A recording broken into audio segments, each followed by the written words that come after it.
What's good, internet? My name is JB. Welcome back to more Arkansas State Dynasty here on College Football 26. We are here in Season 5, the 2029 season, where we are starting off the year ranked number 17 in the nation. We are coming off a college football playoff berth in which we made the dance and got absolutely slaughtered by Penn State. But that's not what we're here to talk about. We're here to talk about this new season and where I think we can head this year, which I think is potentially all the way. Now, a little bit of a caveat there.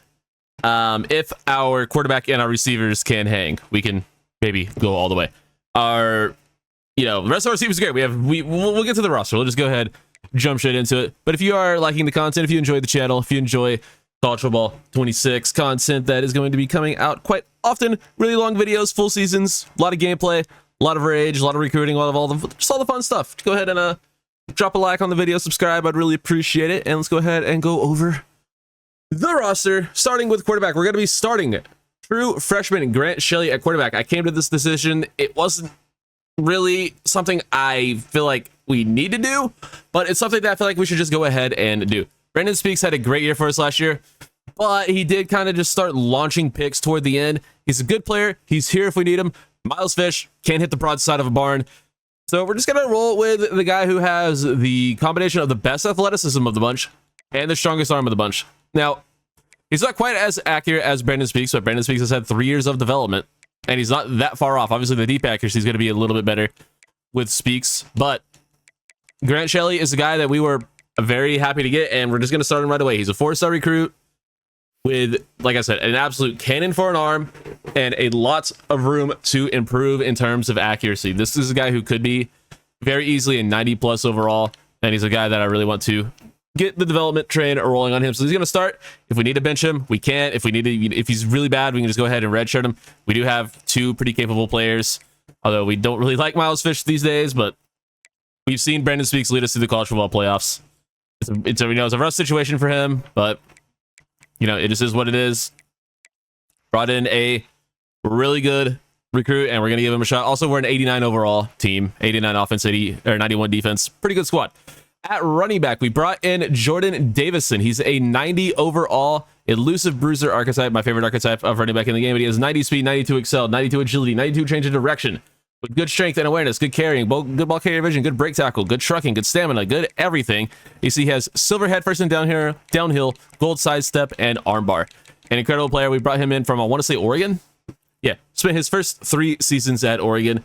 Had a pretty good 2024. We got 45 carries, and then he just got pushed down the depth chart. And he eventually got pushed out, and he landed at Arkansas State, where we are very happy to have him. And hopefully he will make a big contribution. Zach Rasmussen, 4-star, former 4-star. He's a junior at this point. He's just kind of, I don't know, normal dev is an absolute just killer for skill position players, and he's never really improved. He was a 74 overall when we got him. 2 years later, I guess at the start of his 3rd year, he's improved 5 overall. So yeah, kind of rough. And like Davison, he's a real guy, so his starting overall is probably higher, but he only has impact dev, and yeah, it's just night and day difference. We have a fullback. That's fun. Receiver is the weak point of the team, and it's not really even close. Nolan Waddle had a pretty good year for us last year as a true freshman. He's going to be our receiver 1. Trevonte Wheeler is ready to step into a starting role. He's a pretty good-looking gadget guy. Decent overall, decent speed, decent athleticism. Pretty good, catching. Could use a little bit of work, but it's one of the higher ratings on the team, as sad as that is. But he's a great route runner, so hopefully he'll just be able to get open, use that to his advantage. He does have silver cutter. Hopefully that'll help. And then we have another guy, Jamal Banks, who is a very good route runner as well. Ramel Stevens, he's been a long-term starter for us, but he has been capped out for 2 full seasons now. He just is what he is. If he gets on the field, he gets on the field. And then we do have Nick Tyree. You might notice he's an 80 overall, but he's terrible. He's got good speed, or he doesn't have good speed. That's a problem. That is a problem, especially with, where we're at. His catching is bad. His catching traffic is bad. Spec catches, whatever. He's a great route runner. That's kind of all he's good at. And he's really good at it, to be fair. We're going to give him another year. If he ends up transferring out, that's fine, but he just needs another year. He needs to be more athletic. The problem is normal def. We do have a 4-star here in Trey Stork. He's whatever. Again, just normal dev is an absolute killer.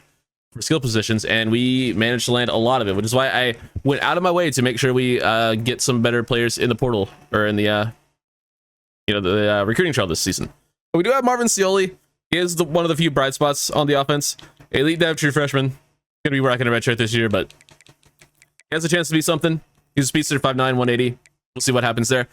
Rashawn Michaels, now into his senior season, is an 84 overall. One of our first big time recruits that we landed, and he is a senior, and hopefully he'll have a monster year for us.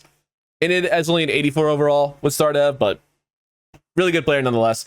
Left tackle, we brought in Lamar Williams in the portal. He's an 89 overall. He'll get the start for us there. Left guard Cole Drongo into his senior season is a 91 overall with a ton of great abilities. At center, we hit another big name, big time player in the portal, Lawrence Gaudetz. I'm just going to go with Gaudetz. It's easier to say. 93 overall with a ton of abilities as well. Right guard, we're starting Amani. Oh crap, I looked it up. I looked up how to pronounce this name. Hold on, let me pull it up. I got it. Go to my history. Boom. There we go. It's Okuwa Inonu. Amadi Okuwa Inonu is going to be our starting right guard this year. He is a tackle, but he is also an 83 overall guard, so we're just going to play him there. The starter was Sydney Ben, who I'm just over. He's a pure power guy or a raw strength guy, and that archetype is just garbage, so I'm going to get the start of redshirt freshman on the field and just let him develop. And then right guard is senior Keeland Franks. Defensively, Quincy Gash, now a senior, 85 overall. He's as good as he's going to get. 93 finesse moves. Great athlete. Coming off a double-digit sack season, hoping for more big things. Other edge spot is going to be Gavin Garrettson getting the start. Again, he didn't start last year, but was a rotational guy. We had another transfer guy come in and take his job, but he's got his job back. He's, just kind of the best option we have. We have decent depth there. Prince Mikuta. Mikuta. We'll just go with Mikuta. I don't know. Whatever. We'll figure it out as we go. But he's a decent backup. And then Roland Goddard is a pure power guy, but he's decent overall and has some pretty decent stats, but he has fucking 67 speed. So it is what it is. Defensive tackle. We have this fucking unit, this monster. Marvin Wooten, a Georgia transfer, came in, and he is a 92 overall, unbelievable pass rusher, and he's a freak. We also still have Zach Roth into his junior season. He's coming off a double-digit sack season, as well as Quincy Gash. Vinny Reinbold was a good rotational D tackle for us last year, and then so was Don Blount is a former 4-star with Elite Dev, who is just a rotational guy at this point. And I have a feeling we won't be able to keep Marvin Wooten, but he's going to have a monster year for us, regardless. Stand linebacker, Bo Biggs, 82 overall, stepping into more of a full-time role, more of a leadership role for us. He played last year quite a bit.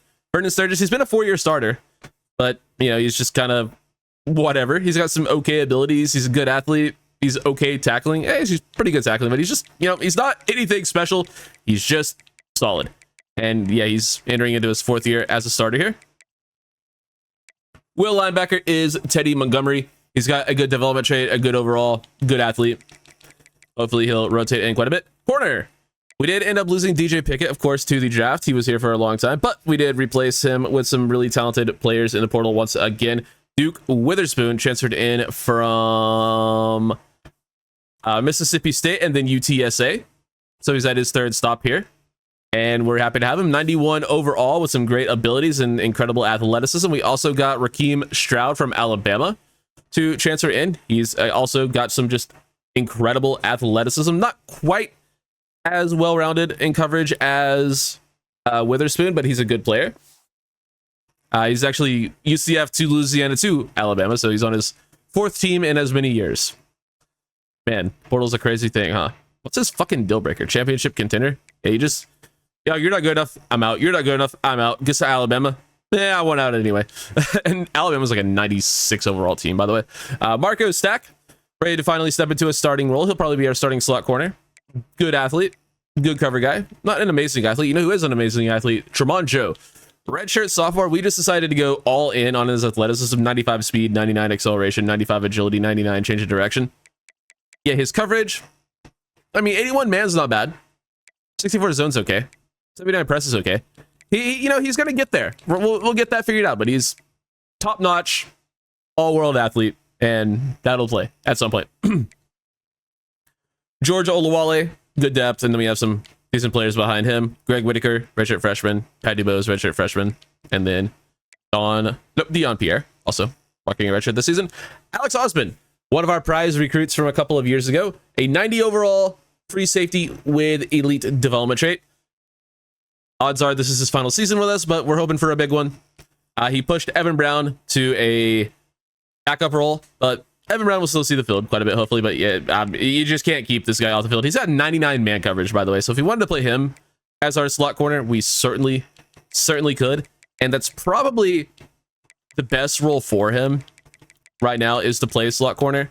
That way we can still get Evan Brown on the back end, because he's not quite as good as a deep safety as Evan Brown. So I think that's probably what we will do, is put Alex Osman there, and then we'll actually even move him to CB4. Because Jermon Joe is good. Same thing with Olawale, but they're just, not quite ready for the big time yet. And we'll actually just play Osman as our CB3. Marco Stack's okay. He can rotate in. But yeah, we'll just go ahead and do that. That way we can get Evan Brown, the better player, on the field. And then we also have this guy, Nicholas Kumar. Was supposed to be a redshirt freshman this season, but the depth charts, the game screwed him out of that.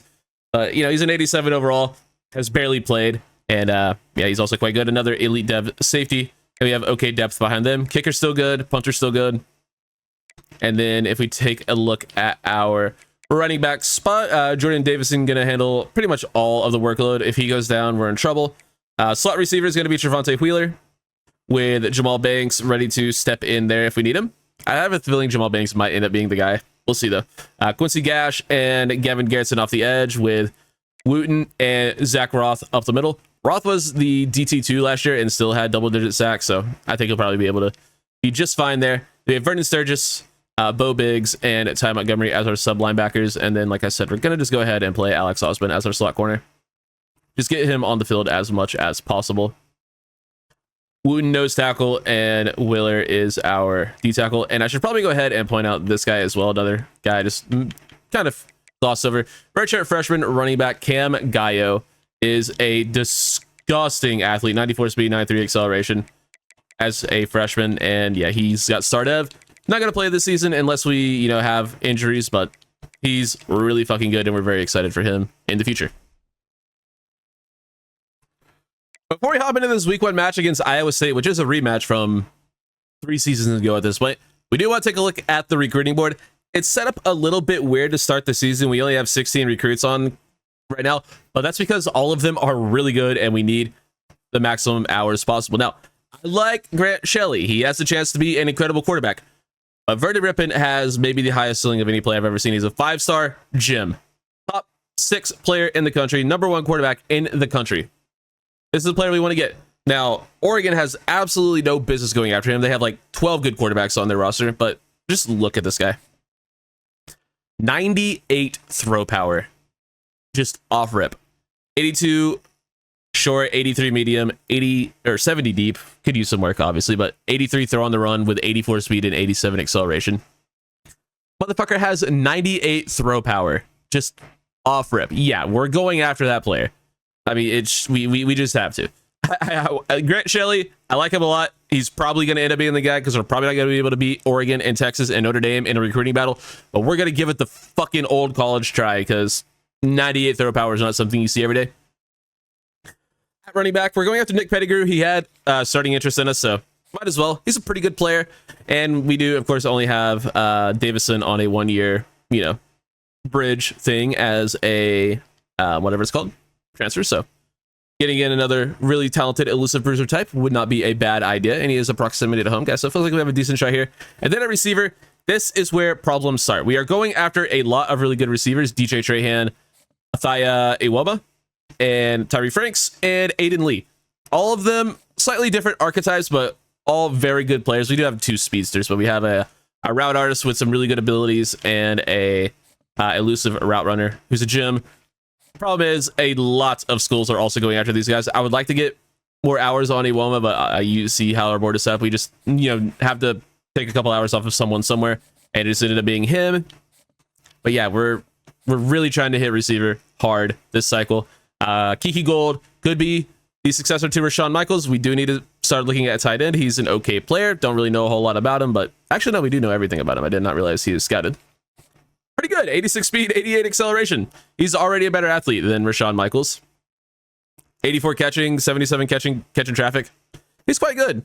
Not quite the route runner that Michaels was coming out, and certainly not the route runner that Michaels is, but Kiki Gold could be a guy. Then we have Gideon Toner, offensive tackle that we're going after. Matthew Daniel, we're in the lead on currently. You see, notice it's all 4 and 5 stars. We're at that point, boys. Nathan Hassenbach is the top edge rusher in the class who had starting interest in us. He has 88 finesse moves. We're certainly going to give that a shot. And then we're going after Javier Melendez as well, another 5-star edge rusher from Arlington, Texas. So we're going after a couple of very high-end edge rushers. Just, see if we can get in the mix there. DT, we got a couple 4 stars we're looking at. Jeremiah McNutt is a 6'5" weak side linebacker. That's just a player we want. That's just cool. And a couple corners are going after Dominique Tutts, a 5-star who has some interest in us. So we're going to probably try to get a little bit more hours on him. I need more hours on him, and I need more hours on the other receivers. So we probably should sacrifice a player, but we're gonna give it a week or two just to see where things stand. But as of right now, that is how the recruiting board is being set up. And that is pretty much all I have for this intro. So let's hop into this game against the Iowa State Cyclones. Looking to get revenge from, like I said, 3 seasons ago. And we are a really damn good team. It's also a top 25 matchup to start the year. Try to get the year off on a good foot, on the right note, and beat a good team. Let's do it. All right, here we go. Here we go, ladies and gentlemen. We're looking to make it back to the college football playoffs, and it starts here today with a top 25 matchup against the Iowa State Cyclones. Probably already mentioned it, but this is a rematch from season 2, where they did lay a little bit of a beat down on us. But let's see what we got. Shelley in on a 3rd and 9. Steve Michaels lined up there. We have Banks, Wheeler, and Waddle. And that's a good route by Waddle. That's a good throw by Grant Shelley. First pass that we've seen is a nice completion. Now we have a 3rd and 1. Let's get Davison involved. Actually, I just clicked QB blast. You know what? Well, I guess we'll get fucking Grant Shelley involved. I'm fine with that. He'll blast forward for the first down. Nice run by Grant Shelley. And we're now deep into the red zone. All right, let's get Davison the ball here. See what he can do with it.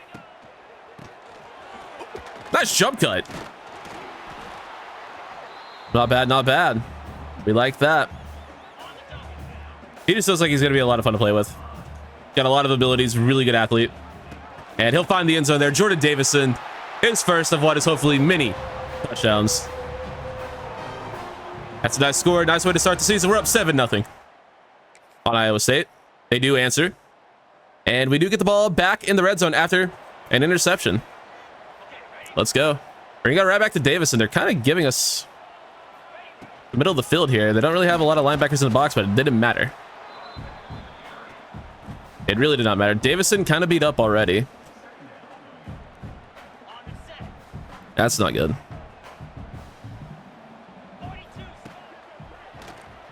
We don't have great depth at the position. Michaels is wide open. I wanted to run with it, but that is open. And we'll take the completion. We're going to trust our guy here. Davison, nice block by God at the center. And Davison with his 2nd touchdown already. Heisman season loading, perhaps. Maybe. That is something I have yet to do, is win a Heisman. I have not won a Heisman in any of my dynasties on College Football 25. Just haven't been able to do it.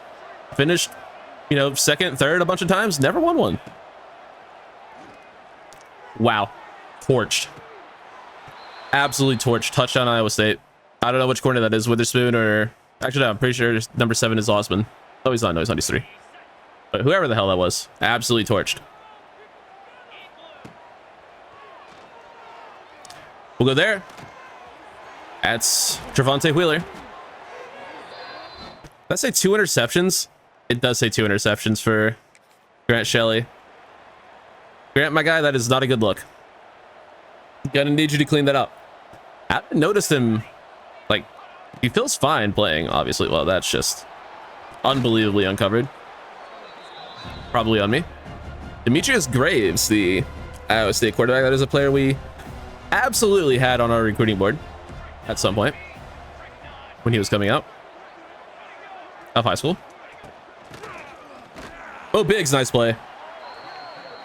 Read that one all the way and actually made a good play on the ball. See if we can do it again. How about some pressure up front? We paid a lot of NIL money for that big nose tackle from Georgia.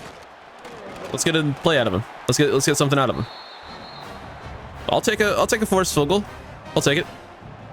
Should be an easy kick, but you never know. Sometimes they do just be missing. Like that. He doinked it. Beautiful. We keep our 7-point lead. You know, hopefully we don't throw an interception. Haven't thrown one yet. That's good. Rasmussen into the game. Hopefully it's just to give Davison a breather, but I don't like that. I don't like the odds of that. We're staying on the field here. Rasmussen still in. Hopefully he's able to come back in the second half. I really do not want our 90 overall running back to be out long term week 1, as Rasmussen just can't do anything. We do get the ball back in the red zone though. Show me Jordan Davison. He's not in the game. We're gonna try to run, pick up this first down. I don't trust it, but we're gonna try it. We gotta be able to run. We spent a lot of effort to improve our offensive line. Brought in 2 new starters in the portal. We have a really good O-line. I mean, look at our left side. It's all stars. Left tackle to center. All stars. That's caught by Jamal Banks. So we need them to play like it. We need to be able to, you know, pick up fucking short yardage carries. Like, there's no excuse for us not being able to pick shit like that up. All right. Wheeler in motion. Love this play. Wrong button. Never mind, it wasn't. Trevante Wheeler touchdown. I wanted Rashawn Michaels. I swear they switched a button every time on that play. Sometimes the receiver is Y. Sometimes it's the tight end. Like, it's Y and RB. It's swapped every fucking time. Regardless, thankfully, Trevante Wheeler made a hell of a play on the ball and prevents what could have very easily been a 3rd interception. Just goes up and takes it away from the defender. We're up by 14, 28-14. Well, heading into the half. And we're back in on a 3rd and 5.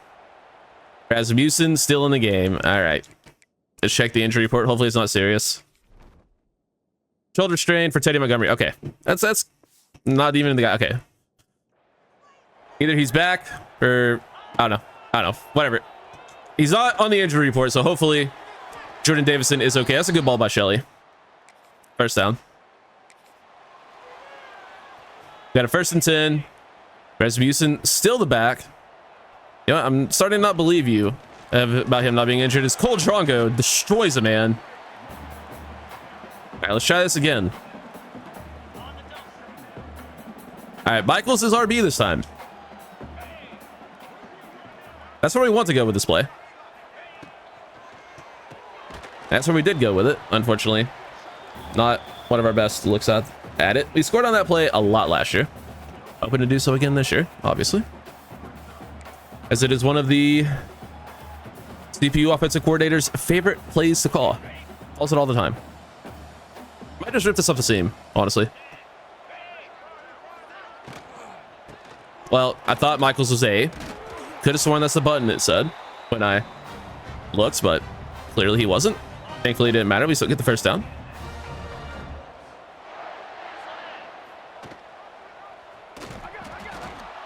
And Grant Shelley might be dead, as I make the mistake of keeping the ball there on the option, because I wanted to score a touchdown with them. And that was very clearly a mistake. Maybe don't get your true freshman quarterback killed in his first game. Might be a good idea. Could flip it. Yeah, let's just flip it. And we're going to try it again. The coordinator loves this play.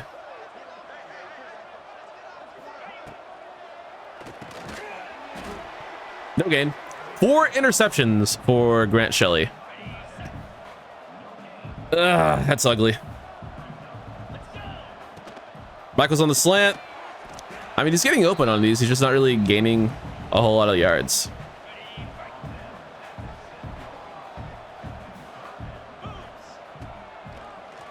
Rasmussen out of the backfield actually catches it, surprisingly. Really, truly not his game, but gets the job done there. Touchdown. 35-17. We're not in any danger of losing, thankfully. 4th and 20. Blaze it. And by blaze it, I mean the offensive line because we're blitzing. Should have said blitz it. Fuck. Deep shot to the end zone. Over Witherspoon. Caught again. All right. Duke Witherspoon. Moss. Now we got the thing where we're not actually allowed to choose onside recovery. So that's fun. 24-35. Still a 2-possession game, so I'm not worried, but a little bit more worried than I was a few moments ago. That's for sure. Did we get that in? We can. Cole Drongo, starting guard, injured on the play. How about we don't get injured, team? That's a good throw to, I believe that was Banks. I see who it was, but... All right, I gotta check the injury report again. Says no injured players. Well, where the chicken McFuck is my starting running back then? It says he's fine. Can we get Jordan Davison in the game?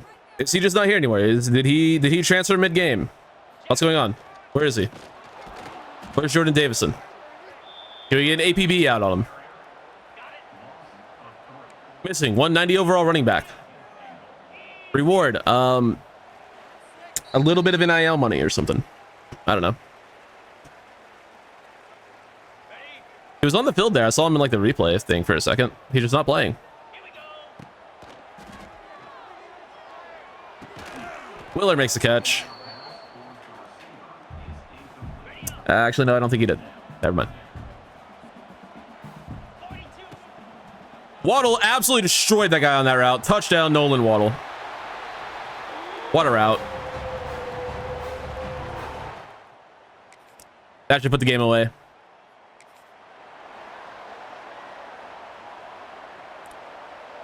I was thinking I'm trying to score one more time. And knowing our corners this game, they probably will. Pressure gets in. Roth with the QB hit. Shout out Zach Roth. He's a beast, and we do manage to come out with a win against Iowa State week 1. 42-24 is your final. We reversed their score. You'd love to see that. Now, we're going to give Grant Shelley a little bit more of a leash than we did Miles Fish, because at least the throws we made with Shelley were accurate in week 1, where, you know, he also had a bunch of interceptions last season. We had a bunch of interceptions with our starting quarterback. But, like, he was a lot more accurate. We're just going to chalk it up to a good defense. Davison had 2 touchdowns and then decided to fucking take the rest of the game off. Rasmussen was okay, I guess. Receiving 10 for 69. Nice for Rashawn Michaels, the Heartbreak Kid, with a nice game. 9 for 117 and 2 touchdowns for Trevonte Wheeler. We're going to need that kind of game out of him often. Nolan Waddle, 3 for 38. 3 for 17 for Rasmussen and a touchdown. 3 for 26 for Banks, and then Alfonso Catanzaro with a grab, and Jordan Davison also had a grab. He better just play next game. I don't know. That was weird. I don't like that. Handful of TFLs. 2 sacks for Gavin Garrettson and 1 for Vernon Sturgis. And 2 interceptions, 1 for Devin Witherspoon and 1 for Nicholas Kumar. Nice. We very much like to see that. And no one's on our injury report still, so... Jordan Davison better be out there next week. That's all I got to say. Week 2, one of our big rivalry games against the Memphis Tigers. We are on the road for this one. Should not be a problem. We're on a bit of a win streak against these guys. I'd like to continue that. Let's go, let's go, let's go. Let's go 2-0. We've scored and we're back on offense already. Interesting. Davison is here today. He decided to show up for work. We'll get the ball to Rashawn Michaels. It's going to be 4th and inches. Surely the game will let me stay on the field here.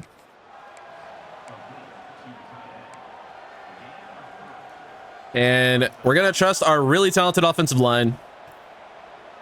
390s, 280s, really good players all across the O-line. We got to be able to pick up an inch, and we do. Nice. Into the red zone. At this point in the series, we should not be close against Memphis. We should not be playing this team close at all. Michaels again. Good gain. I like this play. This play's fun. Ran it a few times last year.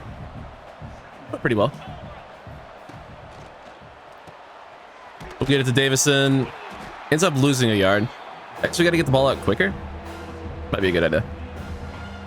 You know what's not a good idea? Running QB blast. Actually, it kind of is. They have no one in the box. You're going to call that not a first down or a touchdown? Okay. You're going to call that short? If you say so. Grant Shelley will remember this. We're going to go to Davison. Try to get his 3rd touchdown of the season. And he will. Jordan Davison touchdown. He is kind of a touchdown machine. Now, if only he could like play the whole game. That'd be great. 14-0. Back in the red zone. Yeah, this is not going to be a close game. Sorry to any Memphis fans out there. Of which I kind of am.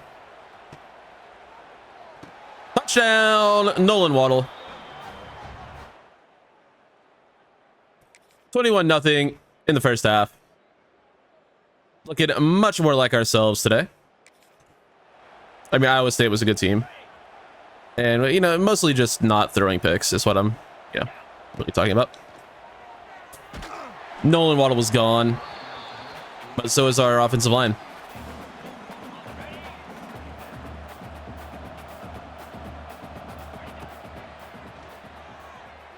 That's a nice route. Jamal Banks makes the catch. I like Jamal Banks, dude. First off, top tier receiver name. Like all-time name team. Second off, he's just a good player. That's an easy check down. We'll take 9 yards. I wanted to go over the top with Waddle. I just didn't think we had it.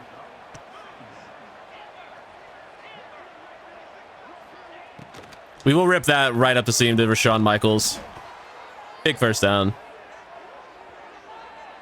I really like what we're seeing so far out of Grant Shelley today. Playing a much better game.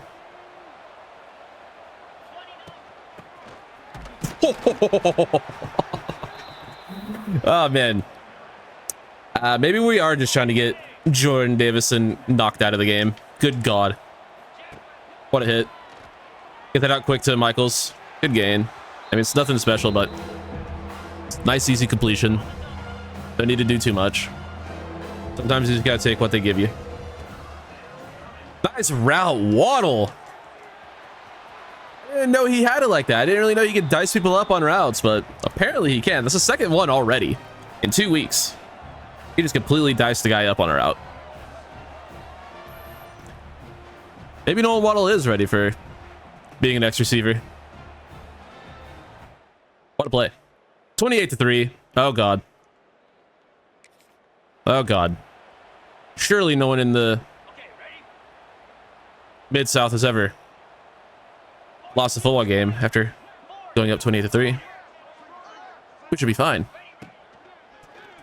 Well, they did the button swap thing again. Thought I was throwing to the tight end, but I was not. I threw to that guy, and that's a fucking interception. That one's just... I really just gotta, like, stare down the fucking buttons if I call that play.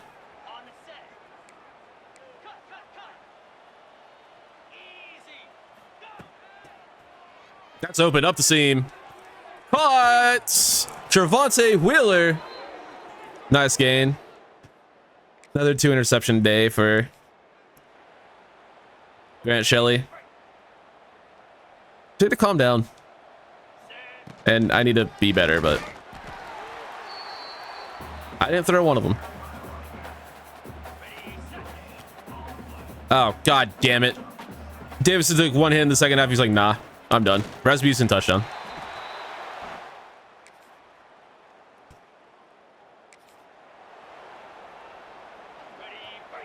All right, Davison has decided he's going to play. All right, cool. This should be a Waddle touchdown.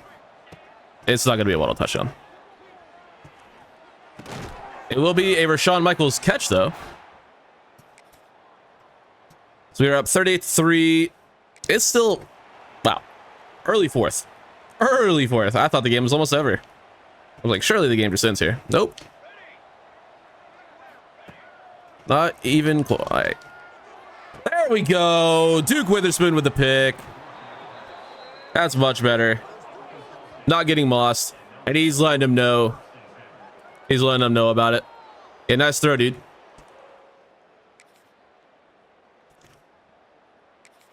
$38-3. We've escaped the 28-3 curse. But we made it even worse, maybe. Nice catch by Michaels. It was third down. Duly noted. 41-3 though. 41-6 will be your final, as Memphis does manage to get themselves another field goal, and we have won this rivalry game for a third straight season.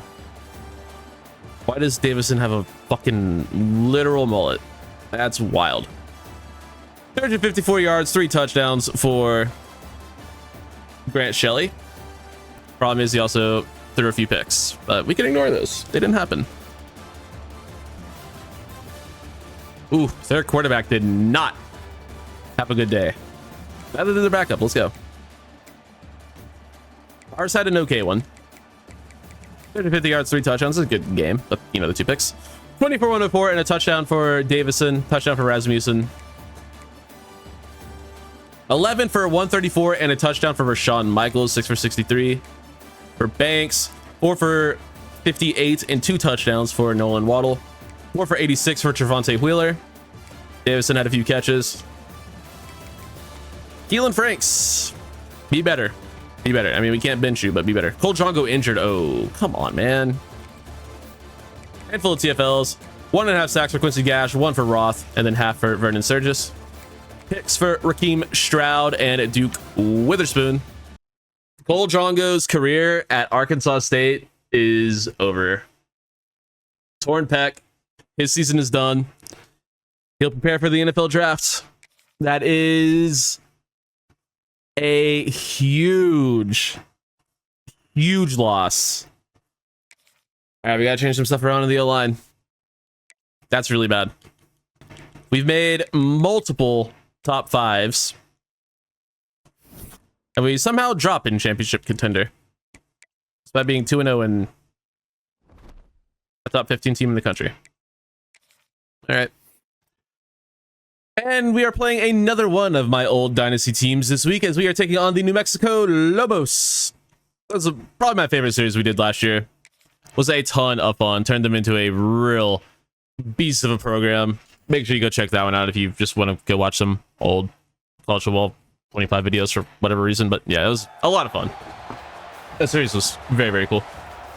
But in terms of this game in particular, they are fucking dead to me, and we need to blow them out of the water, because we got more important things to get to next week. I've set up a ridiculous recruiting week, so yeah, want to get to that. Good coverage, and finally quarterback brought down. Gonna be Gavin Garrettson, amongst others, probably getting to him. Let's go. Makes it a crazy 4th and 19, and we'll try to take over on offense and get something going here, as we are actually starting in the shadow of our own end zone. That's fun. Oh my god, that burst by Trevontae Wheeler, that was insane. I mean, that's what really good route running looks like. Another fucking interception for Shelley and Sim. Like, maybe stop turning the ball over, bud.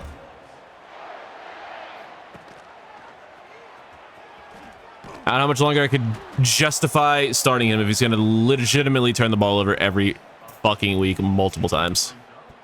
This might be a thing where we just start him 4 games and then redshirt him. Let him play out his, you know,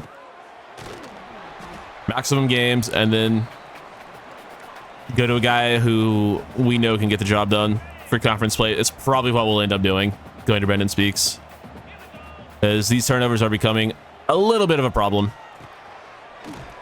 Like, if it's me throwing a bunch of picks, that's one thing. I'm bad at the game. I can live with that, but he's launching them in sim, which is not good. So we'll let him finish this game out. We're going to go to Brendan Speaks for the remainder of the season, likely. That's a nice hit as the ball is coming out. Let's go. Can we get on the board here? That'd be great. I'd really like that. Wheeler's route running is special. Now, unfortunately, he just got stuck running into players, and the game is fucking dog shit, garbage, bullshit. Like, just look where he's running, and look how open he's going to be when I go to throw this. 19. Just watch this. Watch from back here. So wide open on the slant. I go to throw here. I want to, you know, pass lead, you know, back here where all of this open field is. But he just gets walked into by this guy, and yeah, just completely bumped on the route. Not fucking pass interference, by the way. Totally fine, totally legal for the CPU to do that. Definitely not at all bullshit. Definitely not illegal contact. How's the CPU able to do that shit? It's so frustrating. Because last year that shit happened all the time, but if it ever happened to like your defender, like if my player ever did that, what their linebackers did, then it'd be a flag on us every single time last year. Never a flag on the computer though. And it appears that never being a flag on the computer part, at least, is staying. They should hurdle. Nice.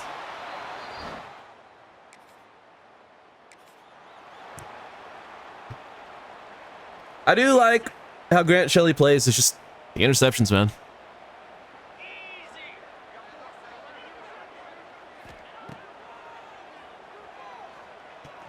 Good route by Wheeler. Wheeler's routes are ridiculous. He gets so much. He gets like such a big speed burst off of them. Is that just something that comes with route running? Like, you have really high route running? Do you just get insane speed bursts? Is that a thing? Shouldn't have thrown that. Let's get the ball to our big time thumping running back, Jordan Davison. Let him go to work, and he'll find the end zone. Touchdown, Jordan Davison. Gets us on the board. And we're still not really doing too much on offense. Only 7-0. Don't love that. Thought he called for it. Oh well. Doesn't exactly go as the plan. A lot of things not exactly this episode.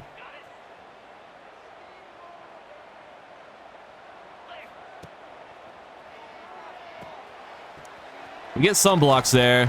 Not exactly a great decision to call a screen out of your own end zone, but that's what we did.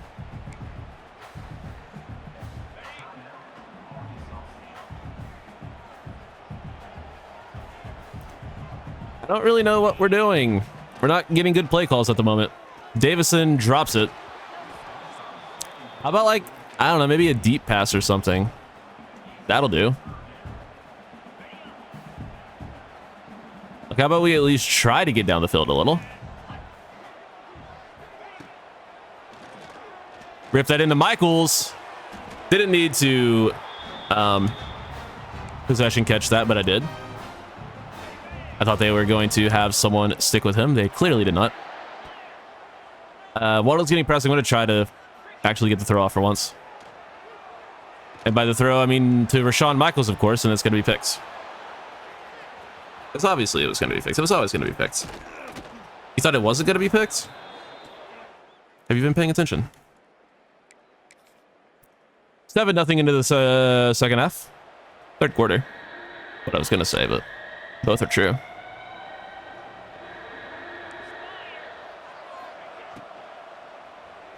RPO, short of the first. Will New Mexico go for it? Looks like they will. Kick what is probably the longest field goal of all time. But I'm sure it's going to be good because it's a CPU kicker from deep. If it's close, can't make shit. But from way out here, like it's nothing. Would have been good from 90. That's insane. All right. Davison can't get the first. What is wrong with our offensive line? Block. There's your one job. We have to get a yard. Get us a yard. Rasmussen into the game now. Gets the and inches that we needed. And a few more. Gets a lot of inches, if you will.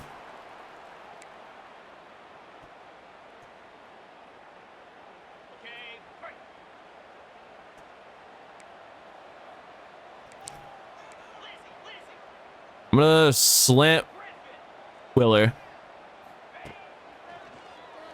And throw a pick. Nearly. All right. Thankfully it was drops.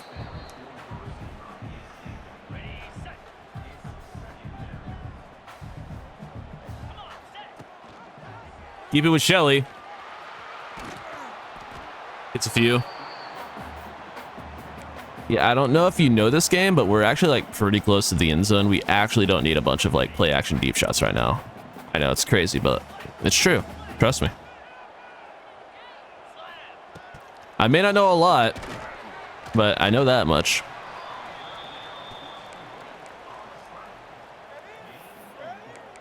We're going to go for the QB sneak.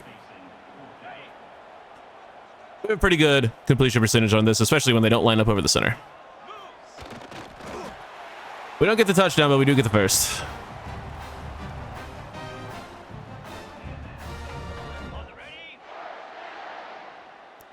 And now it's first and goal from the one.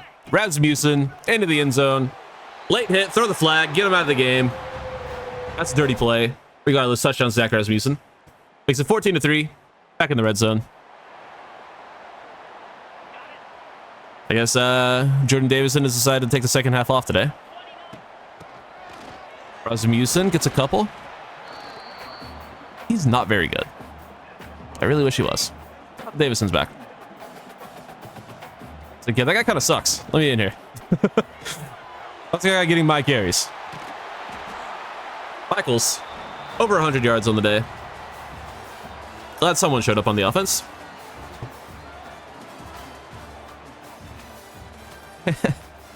Because fucking Davison sure shit hasn't. And Shelley is launching interceptions like it's no one's business.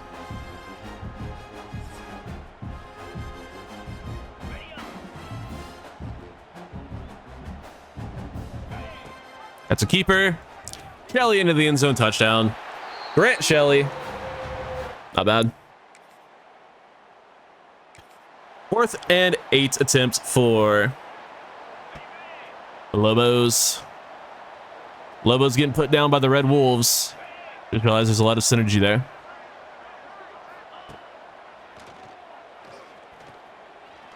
QB escapes pressure and is going to apparently not get the first. All right. He definitely got that, but I'm not going to complain.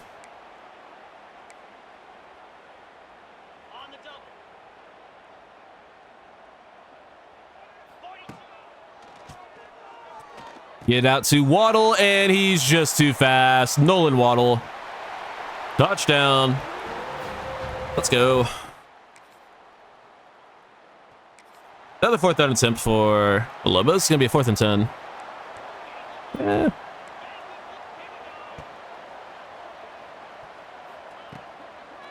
get there.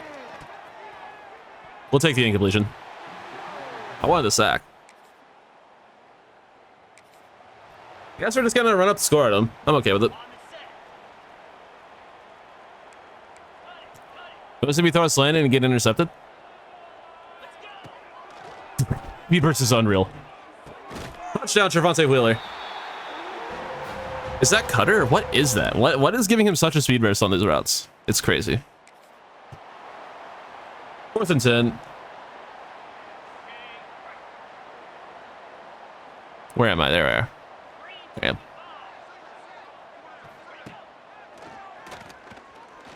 Deep ball. Ran past it. That's on me. Raheem Stroud gives up the big gain. Unfortunate.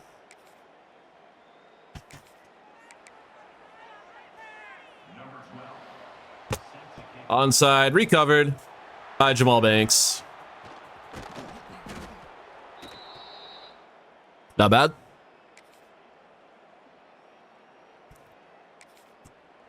Four third downs. Davison back in the game.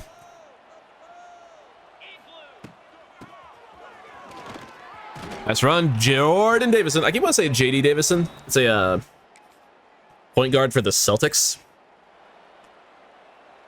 It doesn't help that his name is Jordan, so it's like close. There's a J and a D.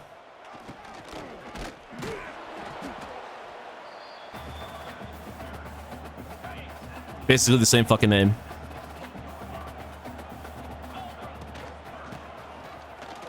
Davison up the gut, takes a massive shot.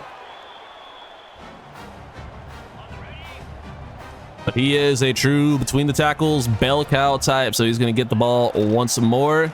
And he's going to eat up the contact. He loves it. Touchdown, Davison. He's having a hell of a season. 41-10 will be your final as we get another big-time win. 27 fourth quarter points. So this was a pretty close game up until that point. It was 14-3, 14-10 maybe at some point, depending on when, you know, we scored 8 of our 27 points. But yeah, we stepped on the gas in the fourth quarter and put the Lobos down. Another 3 picks for Grant Shelley. Yeah, we're going to go ahead and keep that extra year of eligibility. Get him redshirted as Davison manages to injure himself. Great. Willer over 100 yards and a touchdown. Michael's over 100 yards. Touchdown for Nolan Waddle. O-line did fine. Ranks gave up another sack, but it's all right. Bunch of TFLs. 1.5 sacks for Roth. 1 for Marvin Wooten. Finally deciding to do something. Sack for Garrettson. He's having a crazy year so far. Sturgis with a sack and no picks. At week 4 against Rice, we're going to go ahead and make a change at QB. I know it's an insane thing to do, but we're doing it. Actually, it's not really an insane thing to do. We got to look at our 4-star true freshman, and he, you know, some good, some bad. We're going to go ahead and go to the guy who we know can take us to the dance, that being Brandon Speaks. Did I not click on depth chart? I did not click on depth chart, so we're going to go ahead and make that change. Sorry, Miles Fish, you will not be getting the start. And then if we head over to our recruiting board, this is a big recruiting week. So we have Nick Pettigrew, 4-star running back on campus this week. He has a visit to Auburn in 2 weeks, so that's tough. Vernon Rippon, we get the first crack at him, but the problem is Oregon is way ahead of us. Matthew Daniel, for the complimentary visit, we got him on campus. That's a pretty good, you know, visit. And then we have Tyree Franks also on campus. We should be able to take control from Baylor here. But yeah, obviously the one we're very worried about here is Vernon Rippon. We want to get him. Otherwise, this entire recruiting strategy will be a waste. So yeah, Rice, not exactly a good team. But they are probably, you know, good enough to give us at least a little bit of fits. So here's hoping they don't. 71 overall is not bad. Not bad for the American Conference. So probably one of the higher overalls we'll play in conference play. Hopefully it doesn't matter. The idea of staying in the American for this season was to, dominate the recruiting with championship contender and just, use this year to get a really good recruiting class, hopefully. And the first step of that starts today, where we can hopefully pull it off. Brandon Speaks, returning to the starting lineup. Crowd's happy to see him. They're like, yeah, we'll see what Grant Shelley got before we, play our warm-up games. But once the real season starts, let's get our guy back out there.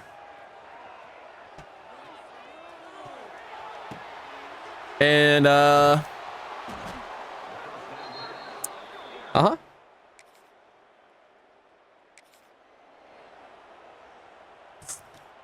right. I mean, there was nothing open, so we can take some solace in that. Hand off. That kind of jump cut, but change of direction, whatever that was pretty insane. They're gonna go for that? I didn't think so. Like, no fucking way the CP is going for a 4th and 4.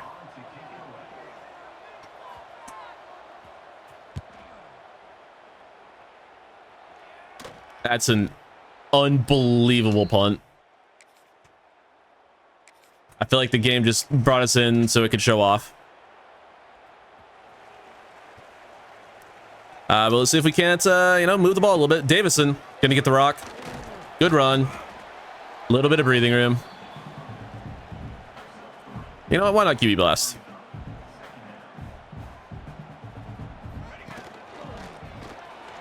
Oh my god, that juke. Brandon Speaks to move a little bit, let me tell you. Brandon Speaks can move a little bit. He'll find his guy, Waddle. Can't believe we already have an interception with him on the first fucking throw. Ugh.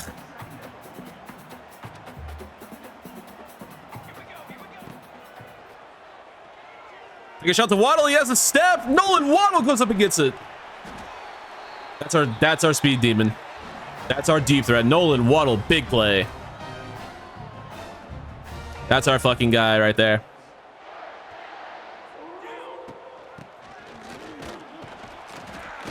Yeah, I mean, a couple yards. Not bad. This player's called Hank. That's awesome. Get that out to the Heartbreak Kid. He'll get a few.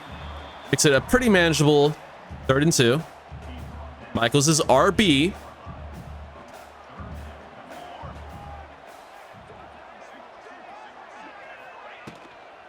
We get on the ball. 60 doesn't block that guy, but it's good enough for the first, so we'll take it.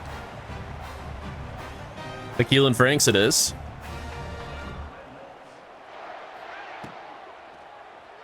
Davison on the out route. Tries to fall forward. Gets us down to the 2.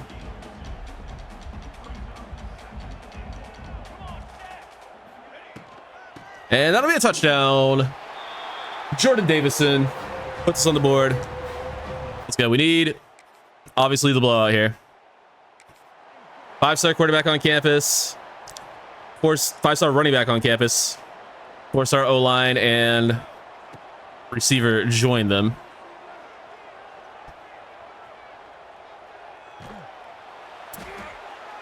Yeah, they don't like anything, so better there than to throw the pick. Can we make 53? Maybe we can make 53.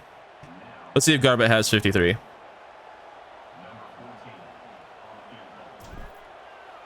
Fucking nope, because I put too much on it. That's cool. Well, if those two cameramen were the field goal posts, then it would have been good. But unfortunately, they're not. They're just cameramen. They're standing nowhere near the field goal post.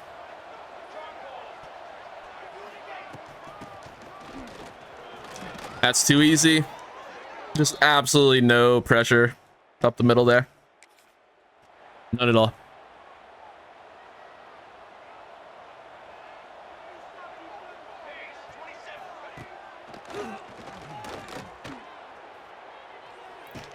What are you doing, Evan?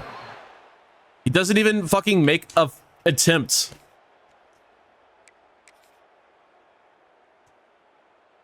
The only reason you're starting back there is because you're supposed to be a ball hawk. He doesn't even make a goddamn attempt when the ball is literally fucking lofted up to him.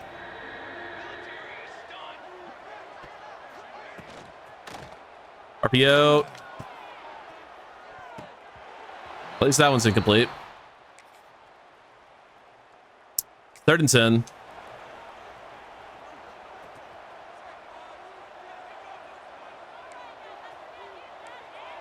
I don't love any of these routes, really. Michaels is open enough. Not going to be enough for the first, but we're staying on the field, clearly. We're not kicking a 55-yarder. If we can't make a 53-yarder, what makes you think we can make a 55-yarder?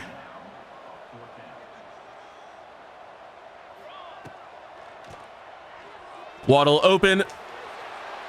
Spins back around that guy. First down.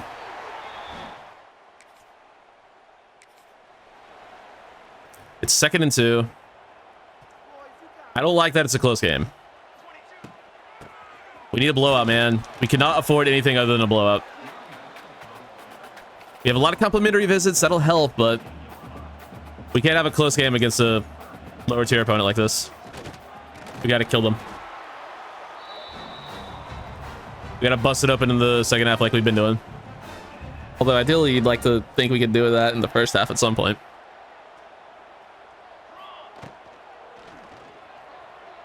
Waddle again on the drag, and he's too fast. Touchdown, Nolan Waddle. Also, I'm just realizing Nolan Waddle's very close to Jalen Waddle. Could be his little brother. Could be. Maybe we'll lean onto that. Maybe. He has the speed.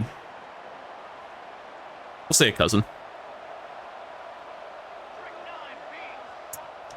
2-minute timeout. Why are you hitting the little LeBron? Why are you silencing the crowd, dog? You're losing by 11.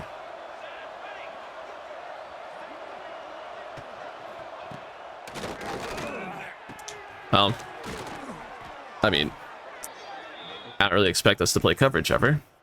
And we give up a touchdown to goddamn Rice. Winless Rice, by the way. I'll point that out.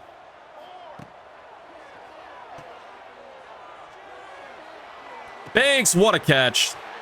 Unfortunately, the guy just laying down on the ground just kind of was in his way, so he couldn't really get much more out of that, but great catch. Get a Waddle. He's over 100 yards in the first half. Did have that one deep catch earlier.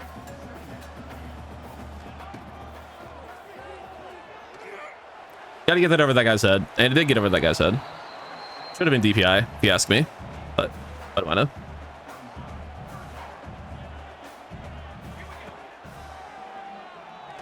Wheeler's open. He'll make the catch, get out of bounds, first down. Ah, man.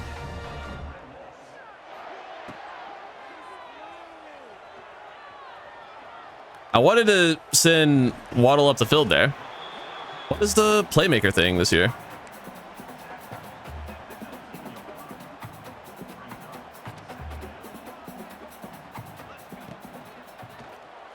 Wheeler breaks a tackle. Should have the end zone here. Touchdown. No. Not a touchdown for Javonte Wheeler. Should have been. Gonna say he did not get the ball across the pylon there. But Davison will.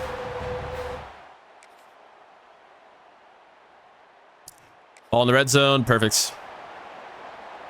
We're up by 11.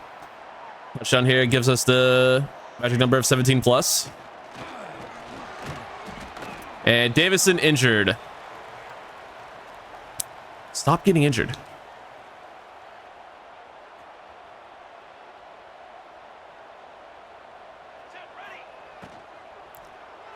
Michael's wide open in the flat. Heartbreak kid touchdown. And the fountains are going crazy. I wish we got like shots of them going off. 28-10. 4th down attempt for Rice. It's a punt. So we're probably about to get pinned here, I imagine. Is there any reason the CP ever brings you in on a punt? Nope. We do get to see Stevens. Ramel Stevens. Could not think of his first name for a second. I haven't seen him in so long. We gave up a field goal, which takes us out of blowout range. Field goal will put us back in blowout range. They're like doubling Michaels there. That was insane. The coverage was just really ungodly.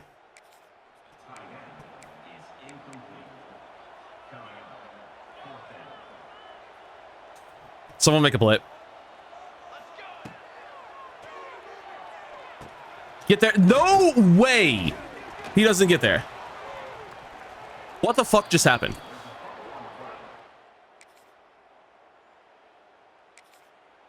What the actual fuck just happened there?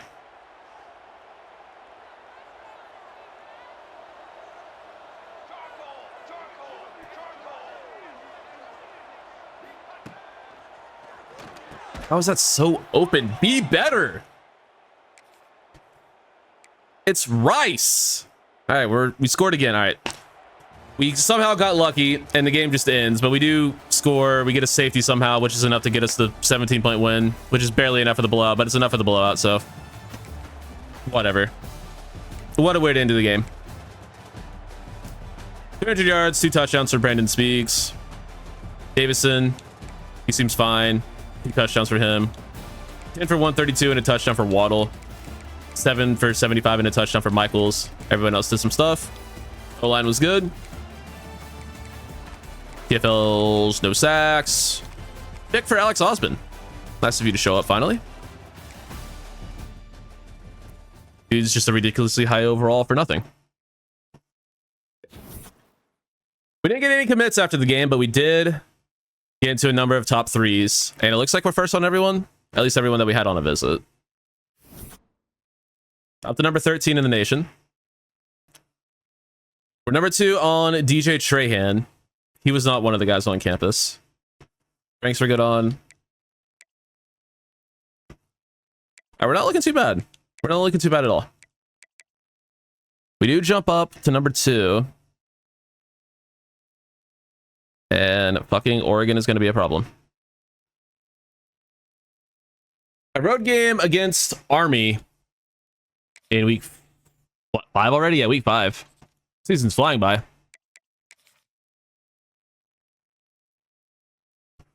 It's pretty easy when you just have your recruiting board set for like the entire early part of the season. There's really nothing you have to do.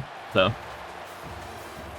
I just kind of sit here and play the games. Usually it's a lot of like stuff in between, recruiting stuff in between games, but right now it's just waiting for, you know, guys to make decisions. We're going after a lot of really high-end players, so we're on their time at the moment. Rasmussen throws off an Army defender, gets the first down. It's nice. Another third down already. Davison is in the game, so he's not injured, thankfully. Always worried about that when we see Rasmussen in. Willer, first down.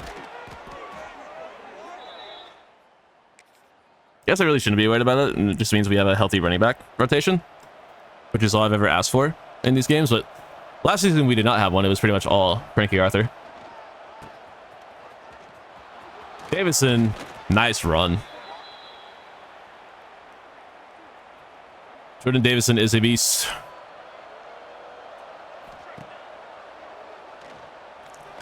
Can't get rid of the ball. I mean, I tried to get rid of the ball. Couldn't. Let's run that play again. I have a feeling Rashawn Michaels is going to be open. He's not, even a little bit. I mean, he was uncovered off the line, but it dropped back into his route pretty quickly. Picked him up pretty quickly, I should say. What a route by Jamal Banks, and he's faster than the defender. Touchdown, Jamal Banks. Let's go. Take it to the bank. I've been saving a line for Brandon Speaks for a minute. Didn't use it at all last season. Didn't really feel like we had the moment. That's a nice sack. Quincy Gash. Leaves a gash on the Army quarterback. I got these for days. Sorry, what?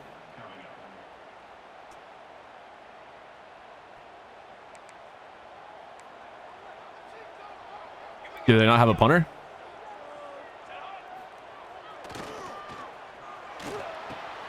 Okay. That's certainly a decision.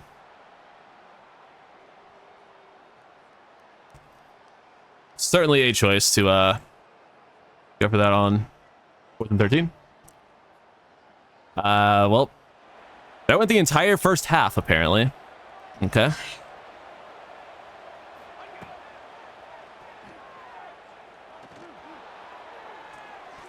Banks can't find it. We don't have the deep ball. We don't have the receivers for that. We don't have the size for that. We really don't have the quarterback for that. We have it when, you know, they press and we burn them off press, like Jamal Banks might do here, but other than that, we really just don't have the deep ball. And even then, we didn't have that at all either. We also apparently don't have an offensive line, despite it being one of the strengths of our team. Despite them being some of the highest overalls on that. We have a timeout. Why aren't we using it? What the fuck is that? 54-yarder on the road or end zone shot. I think you know what we're doing. I think you probably know how this is going to end up.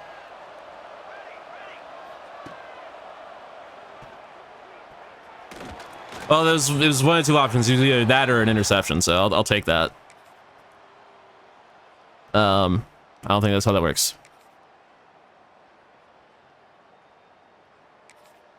We are in the red zone. I mean, we're doing a great job shutting down Army's offense, but they're also doing a great job of shutting our offense down. I tried to throw that.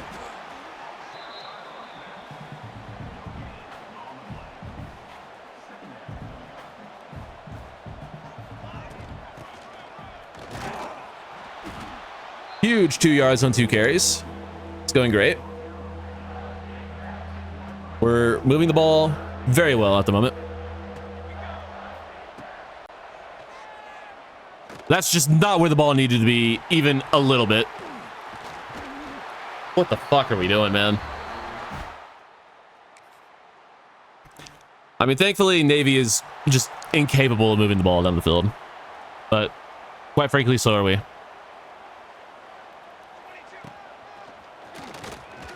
Speaks first down. Just don't fumble the fucking football. Go down, please.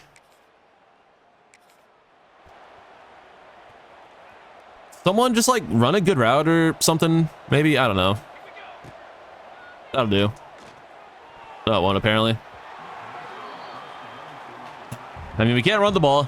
No one's getting open. I don't know what to do, man. Good blocking, dude. That's an almost 90 overall left tackle with really good run blocking. Just destroyed. That's open. Javonte Wheeler touchdown. Finally. Able to find something. It's kind of embarrassing getting your offense shut down this hard by an Armed Forces. I called them Navy earlier. My bad. It's because we played Navy so many more times. We played Navy like 4 times. This is the first time we played Army. I've called them Navy at any point during this game. My apologies.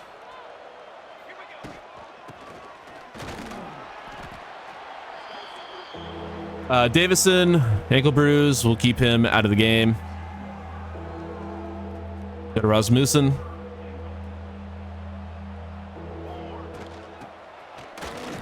Nope. Why would we be able to run the ball in fucking goal line scenarios with a power back? That'd be crazy. Against a team we're a lot better than. Doesn't matter though. We have Nolan Waddle touchdown. 21 zip.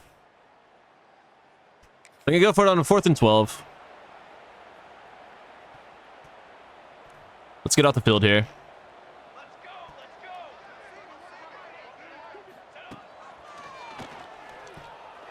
Play the ball. Thank you.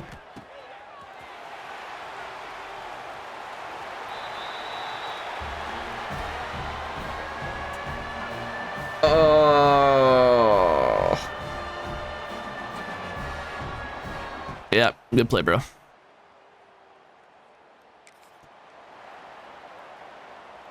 That's ridiculous. Touchdown, Army. There we go. Osmond gets hands on it.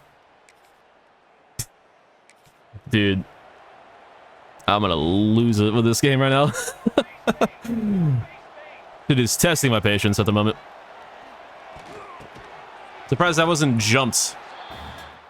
We have 180 yards passing, but more importantly, only one interception too. So I'll count that as a win.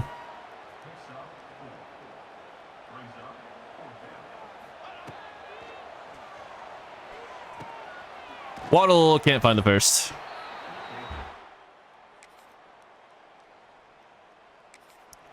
Fourth and 5. We gonna throw it again? Actually, there's just simply no way to tell. There's truly just no way to tell. We probably are looking at this formation. Yep. It's complete, because why wouldn't it be? Ah, God. Like, I would just love a pass breakup or, like, something good to happen to us in coverage. That'd be really cool. Like, how about an interception? There we go. Raheem Stroud goes up and gets it. He might have a chance here. You got to be faster than some Army offensive linemen, and he should be. Raheem Stroud down the sideline. That's a pick 6. Let's go. Raheem Stroud. 94 yards on it.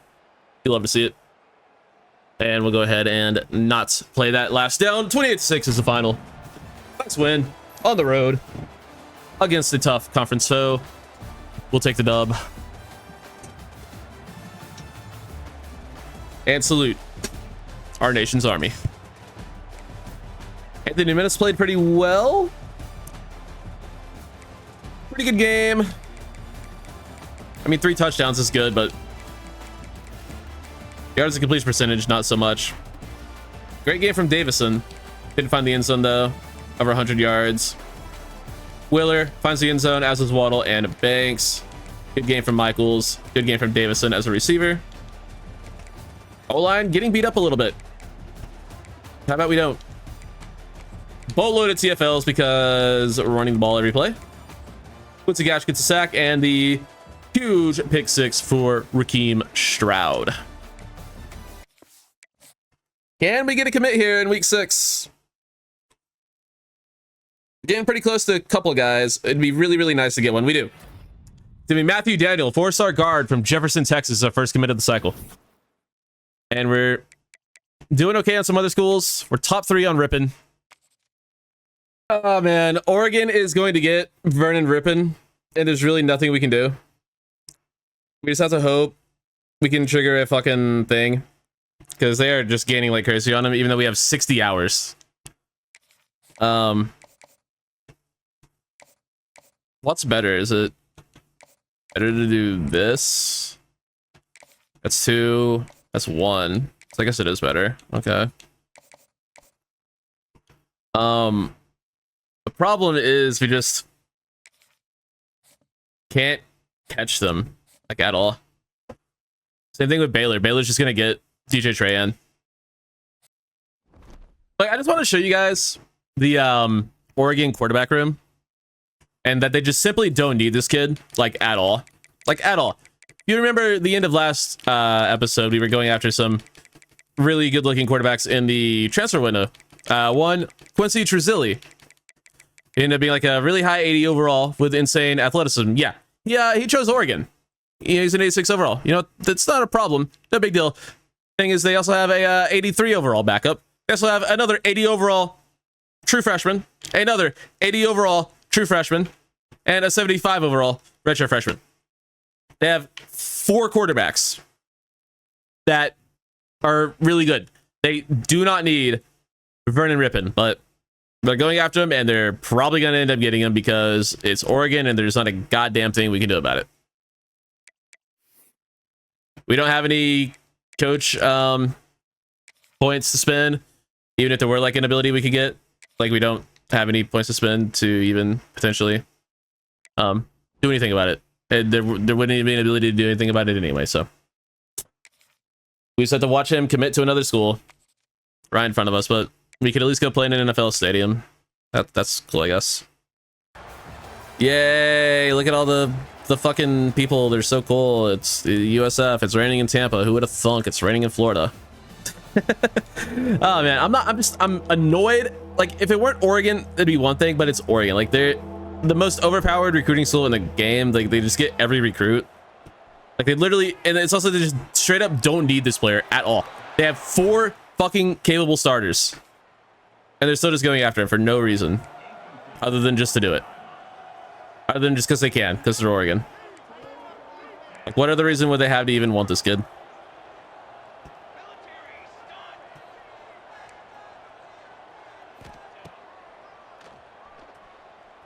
Wide open.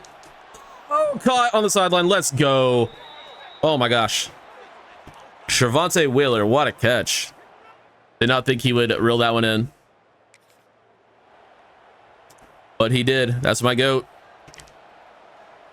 Get a ball to Davison. Touchdown, Jordan Davison. Also going back to the whole Jordan Davison, JD Davison thing and like how their names are similar and they're 2 different people. It's also his initials. Jordan Davison. Or JD. I'm holding the A button. I'm not holding it, I'm spamming it. I pressed it like 6 or 7 times in that time frame and didn't even try to tackle him. That's so cool.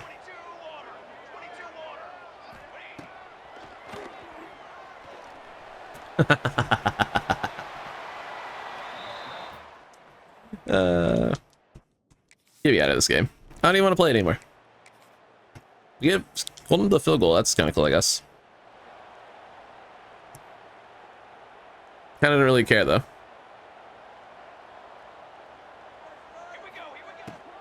Oh, slant. Banks, good gain.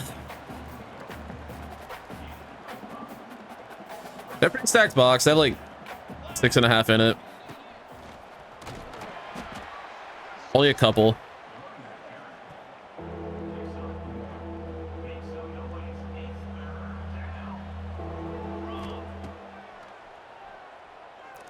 That's caught by the tight end.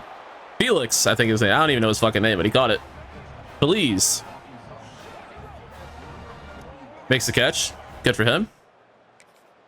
He got open. He gets the ball. You get open and I see it, I will press your button. That's a dang promise. Rasmussen, well, he sucks. He's just a bad player. He's just not it.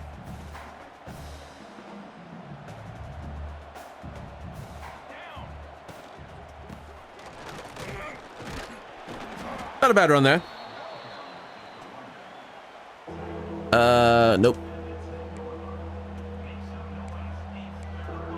Give me anything else there.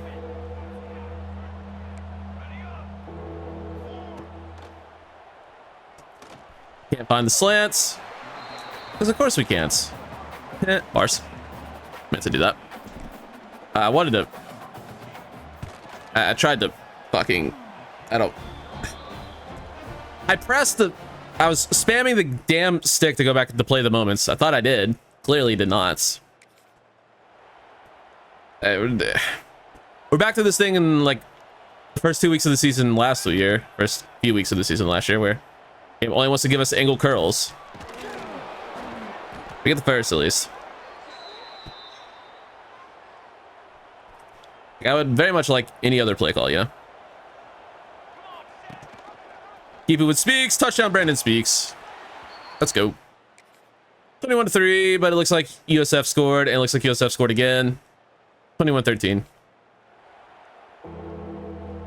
All that without a single moment is phenomenal. I know it's third and figure it out. My favorite down and distance.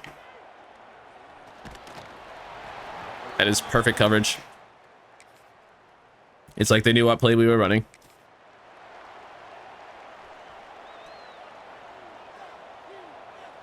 Get the ball to the running back.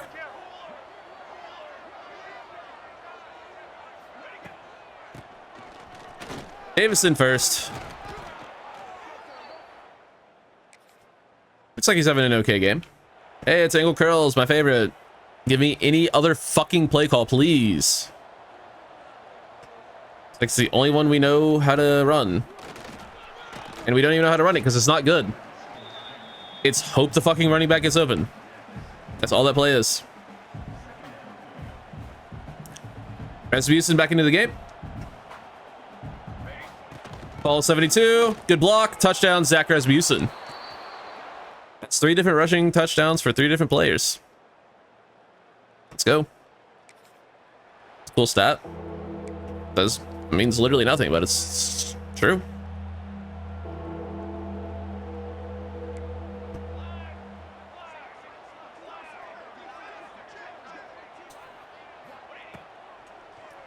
Hey, Michael's on the break. How is that not DPI?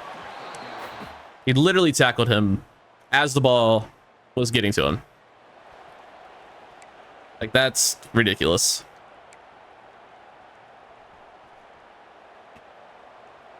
Michael's his RB.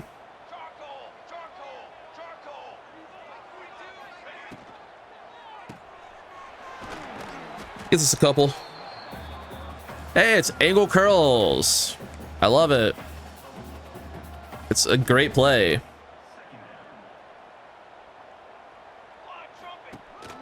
Speaks up the gut. First and goal.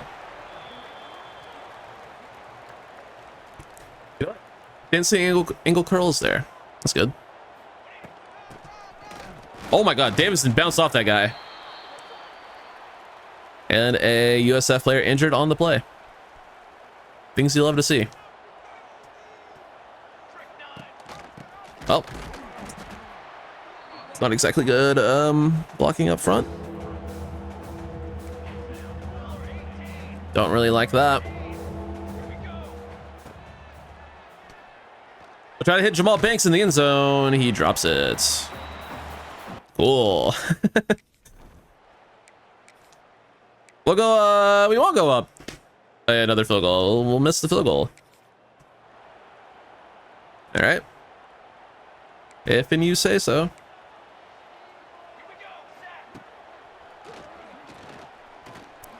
Good coverage. QB takes off because God forbid we get pressure or a contain or anything good to happen.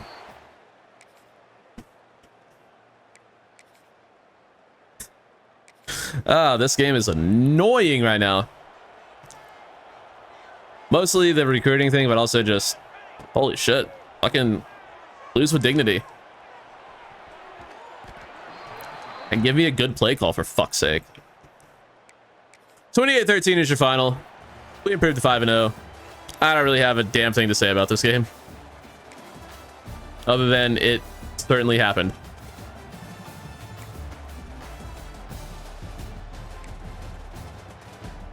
Davison went off. Michael's good game. Everyone else was there. UTFLs, sacks for Vinny Reinbolt and nobody else. Interceptions for Witherspoon and Sturgis.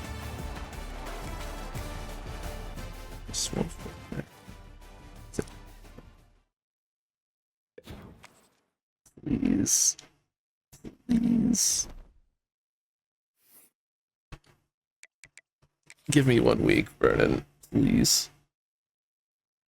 And let's see Vernon Rippon commit to Oregon in real time. We do get Kiki Gold, a 4-star tight end from Manola, Texas. That's pretty cool. We also get 4-star receiver Tyree Franks from the Woodlands, Texas. And yep. Wow. There goes the class. Vernon Rippon has chosen to ride the fucking pine at Oregon instead of coming here where he could probably start for 4 years. Whatever, dude. We also lose out on Athaya Iwoma to Georgia Tech, and we lose out on Aiden Lee also to Oregon. Cool.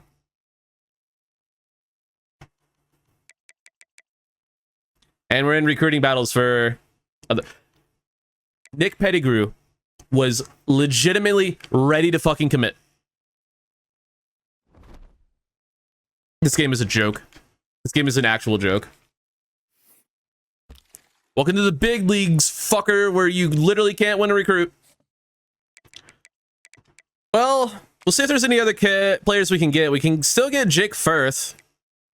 He's a 5-star receiver. He's the #1 player in the country, but he's, spoiler alert, not being recruited for a reason. It's not that he's bad. He's just not very good. I mean, the 5-star receiver at this point, we'll definitely take him if we can get him, but he's not good. It's not as good as you would expect the #1 player in the class to be. Well, you thought recruiting couldn't get any worse. We're first on one Tarpley, but we lose Nick Pettigrew to Auburn. We lose Jason Voss to TCU. And we lose DJ Trahan to Baylor. The season's over. The recruiting class is over.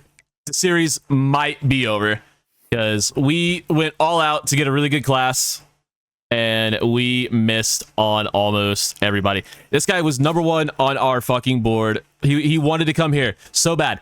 And then all of a sudden he commits to Auburn on their bye week. Or like the week after their bye, whatever. It's just dumb. It's just dumb.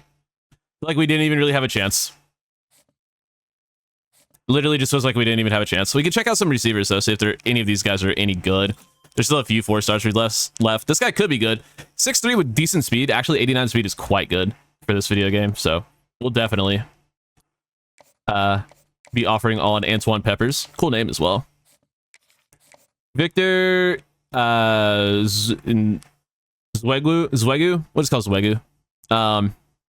We scouted him a little bit earlier in the year. We chose some of the other guys to go after over him, and he's not exactly special.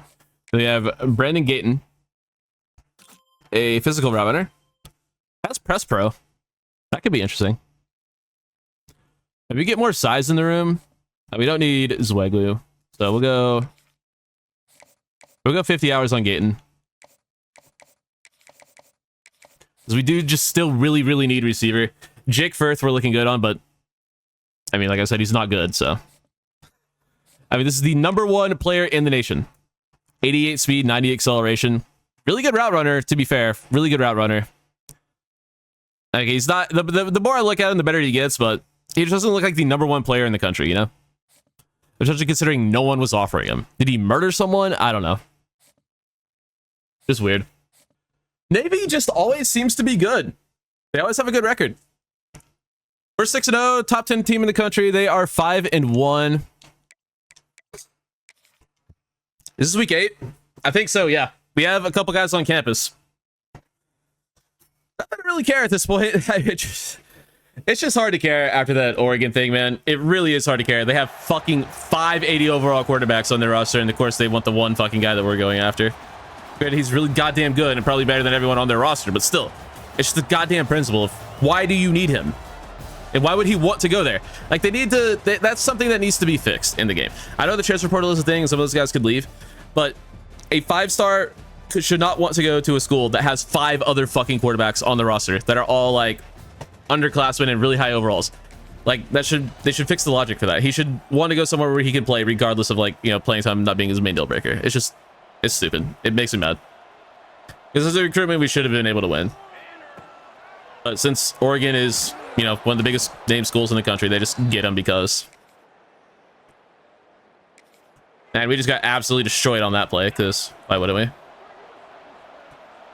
And is this a Navy coming out in a shotgun? What the hell? Alright, well. First down, Navy. Are they not in the Navy playbook? Oh, there it is. Okay. 3rd and 4. This team will run the entire time. Army, they got a little bit weird with it. But I'm not worried about Navy doing anything other than running the ball. 3-0. Apparently, we gotta be worried about their damn defense, because they are apparently just a fucking god squad on defense. We can't move the ball. we might not have 10 yards of offense. Hand off up the middle. Nowhere to go. They'll get another field goal. They don't need my help. My offense needs my help. Thank you. It's 3rd and 3. We can't pick this up. We deserve to lose.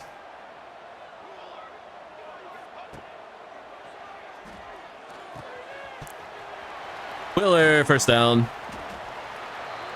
Speak's actually playing not so bad right now.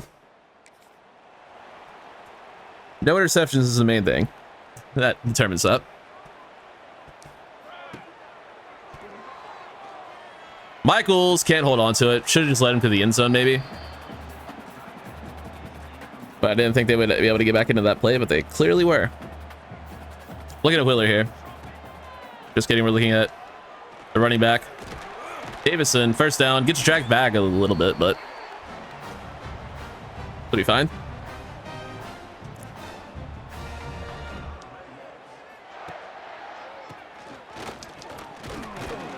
Not much there.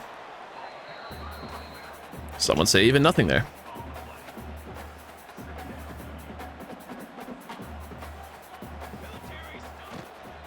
Michael's on the flat. That play is working out great for us because it's kind of the only time we can get anyone open.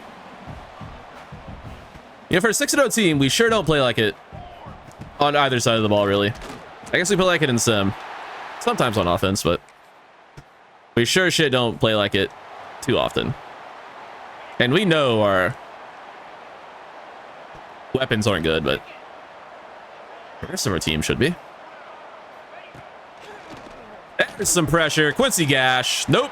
Alex Osman, actually, on the nickel blitz. I saw the 7 and assumed it was 97. No, it was just regular 7. So we're doing that thing I talked about where we play well in the sim.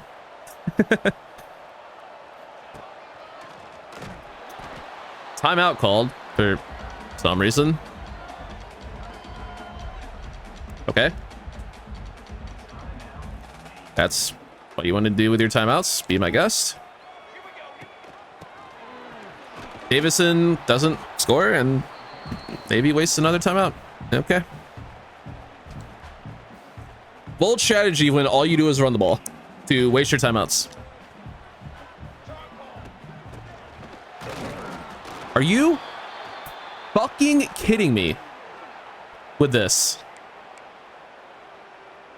Goddamn block long enough for us to get 1 fucking yard, less than a yard. Jesus Christ, why did that take 4 tries? From the fucking 2-yard line. What is wrong with our O-line? Good God, man. Literally one of the only good parts of our team right now, feels like. Trying like the highest overall group. Well, it was before Drongo got injured. Our secondary's right there, but they haven't been playing as good as our secondaries have in previous seasons. Bring back DJ Pickett.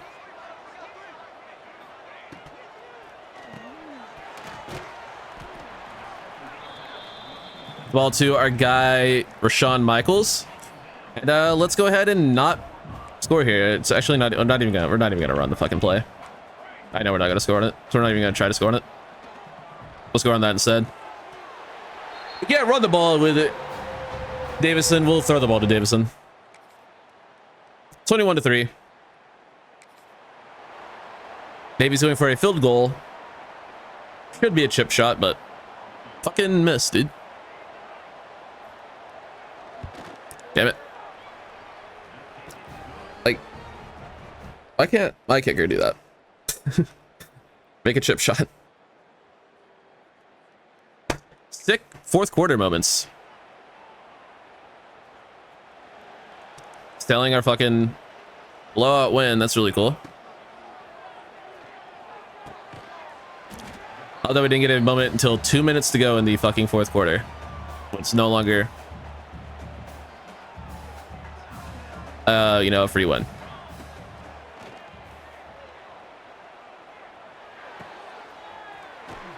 First down, Wheeler. I mean, we need to score, so running the ball does nothing for me.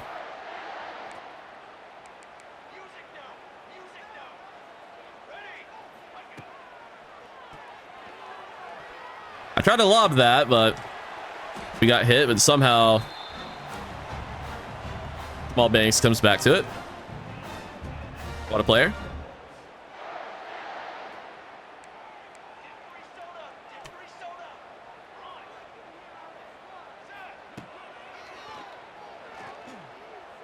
Banks, first down.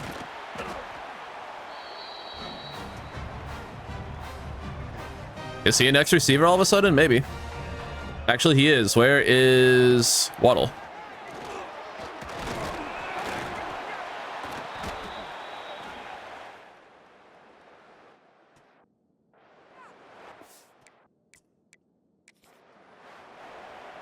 Dog.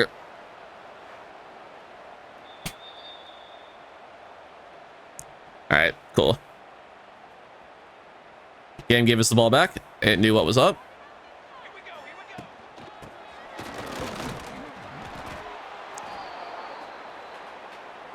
I can't wait to not pick up this touchdown. It's going to be sick to not score here.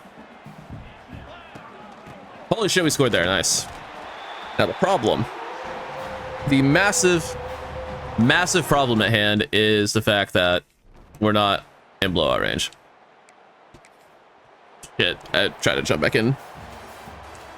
Well, we don't get a blowout win, but we do get a 15-point win. It should count as a clear win, which maybe will help with recruits.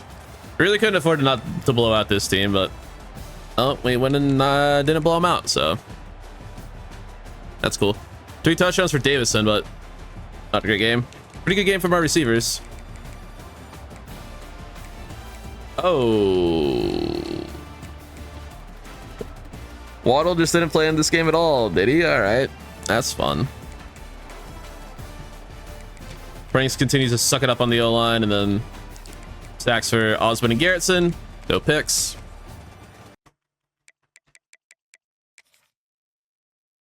Oh my god. Vernon Sturgis out for 4 weeks. Zach Ross still out for 3 more weeks.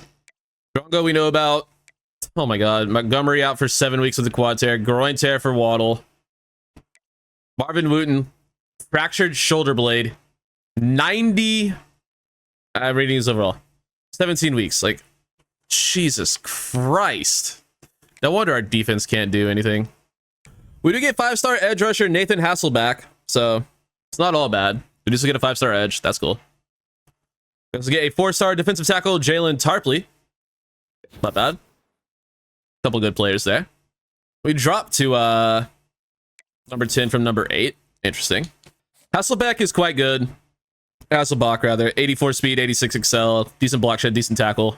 Really good speed, really good finesse moves. Here's a really good get. Number 1 edge rusher in the class. So that's a big get. We should also just have the number 1 quarterback and the number 1 receiver too, but or number 1 running back. But whatever. Didn't want him anyway. We did the number 1 guard in the country. We got ECU, and they are the home team this week, so I think they get to rock something sick. Those are so good. Yeah, let's just do it. Let's just do it. They have one of the better blackout unis in the league, in the game, in the country. There we go. So go ahead and get them rocking them for this week, because why the heckle's not, you know? Why the H not? Get them wearing them B words. Here we go. We are not in the thing. Actually, hold on. Let's do a kick return. Rare opportunity to actually do one. Elite stadium, by the way. One of the best stadiums in the game.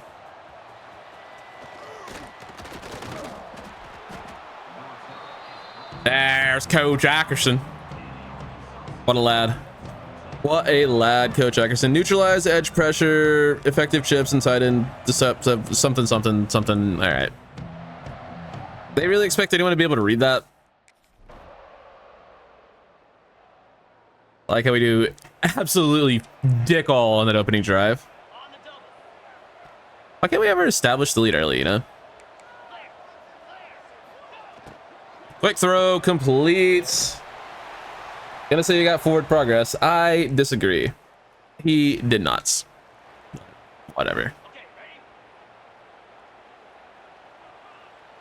It's totally okay. Screen, and it is swallowed up by whoever that was, the defender there. And we get just a little bit of offense. Smidge offense. Okay. 3rd and 4. Michael's open. D-line tried to make a attempt to swat it down, but thankfully for us, they did not. A lot of guys jumped for it, though. Brandon Speaks ain't short.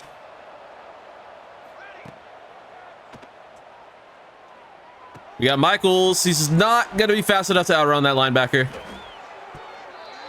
It's crazy. I mean, he isn't really a speed demon. He is pretty fast, but should be able to outrun that guy, you would think, but I guess not.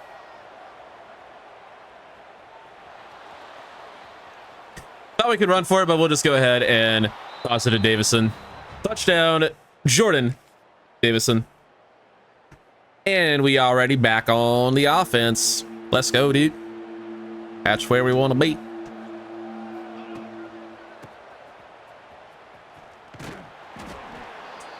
You're not supposed to hit the sprint button until you get like past the line, but I figured, you know, getting like to the line would be a worthy cause, but I pressed sprint and the guy behind me just caught up instantly, so.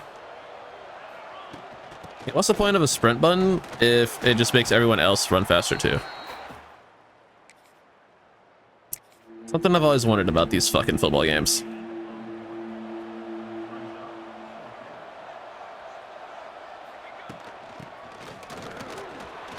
First down.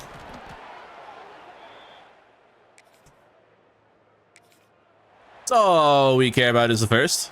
That's all we need. All we need is first down.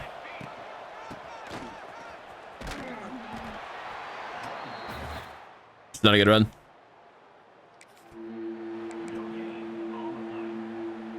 Never kicking a field goal here. Not in a million year. He's open. He's got the first. Let's go.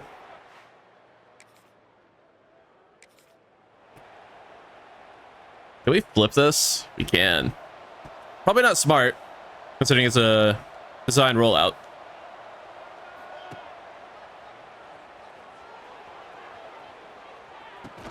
Get a good angle on it. Complete. That's Nick Tyree getting the start in place of the injured Nolan Waddle.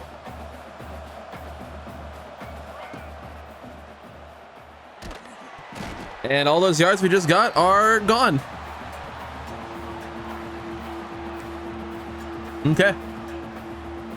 That's cool. Angle curls it is. It's the only play we know how to run. Wow. Running back took too long to get open and we got hit. Crazy. Never could have seen that coming. Feel like it happens every other fucking time we run the play or anything. Defense playing well in sim. It's a beautiful sight to behold.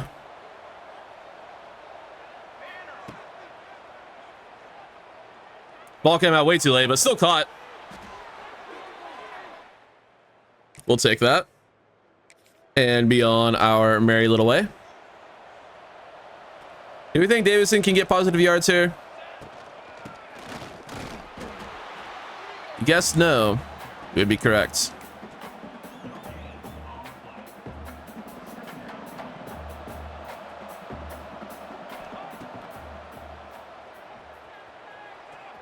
Roll out, throw the slant, touchdown. Is that Nick Tyree? I don't recognize the jersey number. I think it is. Pretty sure that is the first touchdown in the career of Nick Tyree, and it is. He's not supposed to be our X receiver, but maybe someone else got fucking hurt. That'd just be just our luck, wouldn't it?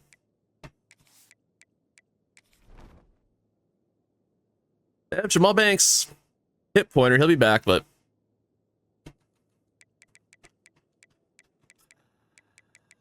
fun.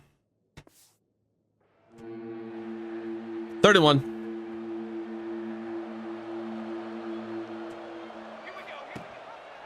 Keep it with Speaks. It's a couple good blocks. Down to the 4.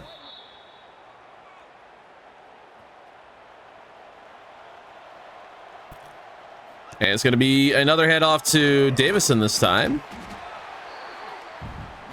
Not a whole lot there, unfortunately. It'd be like that sometimes.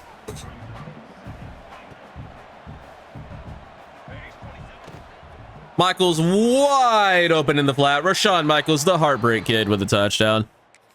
We go up 31-3. I think it's safe to say that we are well past due to leave the American at this point. Oh, we wanted the elite recruiting class, and we didn't get it. You literally can't switch on this year. He didn't even attempt to go for the ball. Did not even attempt to go for the ball. We just got lucky that the receiver floundered instead of just going up and getting it. Touchdown, Jordan Davison. Hi, stepping into the end zone. 4th down attempt. Sure, why not? Let's blitz. See some Tyler Wade, redshirt freshman, getting his first playing time with all the injuries at linebacker.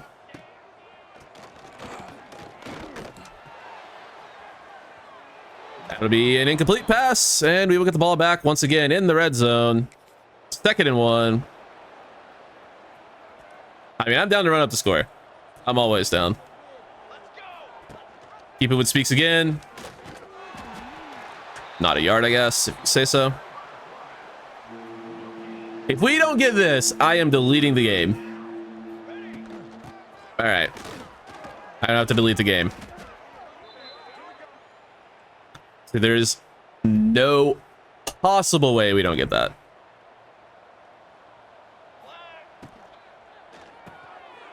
You don't expect an edge rusher to drop into coverage. Perfectly, mind you. Bro read that play like fucking prime Darrelle Revis. Jesus Christ. Should have said Palamalu. Terrell Stevens gets himself a catch. Rare this season for him.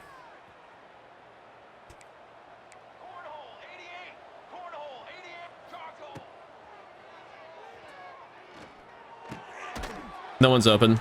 Don't know what you want from me. 45-10, we score in sim. And that is your final. Another dominant win for the good guys. Yeah, not exactly the best content, I admit, this season, but should hopefully be a shorter video. So we get into a real conference next year and look to take a step up in competition. Jeremiah McNutt, a 4-star linebacker from Sarasota, Florida, has joined the class. Nice get. Locked out on Quentin Temple. Cool. Why would I want a gym running back? My mistake for wanting things. We dropped 12, by the way. We keep dropping in the rankings despite still winning. I guess it's because they aren't considering our wins impressive because we're beating up nobodies, but like... whatever. I don't know how UL Monroe keeps ending up on our schedule, but I guess they are here once again, so we'll play them once again. I didn't put them there. The only team I put on our schedule was Old Dominion because they were a conference, or they're a college football playoff team last year, so I put them at the end of the season for funsies. And yeah, they're bad this year because, of course, can't play the college football playoff version of them. We have to play the dog shit version of them, and we have to play UL Monroe for like the 4th straight year. Actually, I'm pretty sure we played UL Monroe every season but one, because we obviously started off in the Sun Belt, moved to the American, and we're still playing them every year. Maybe it's a protected opponent thing, but like, It shouldn't be, because they're not a rival.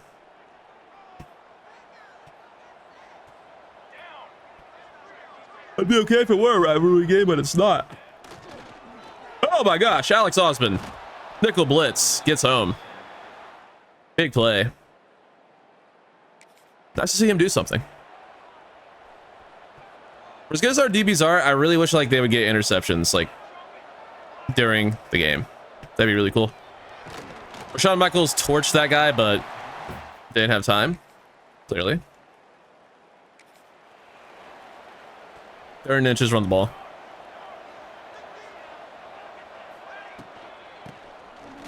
First down, Davison. Barely, but it was a first. And we score, and we get the ball back on an interception. Let's go, let's go, let's go.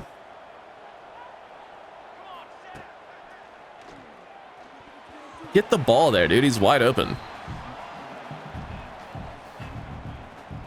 Jamal Banks is back in the lineup this week.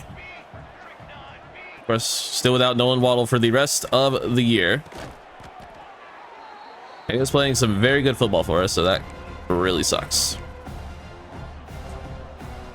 And they read that screen fucking perfectly.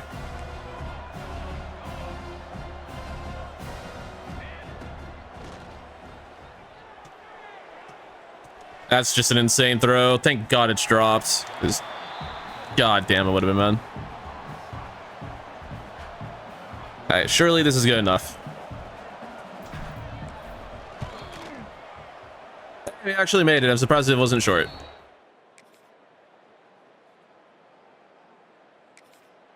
Yet more offense. 3rd and 5.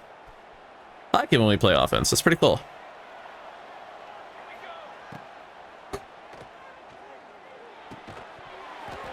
Well, maybe I don't.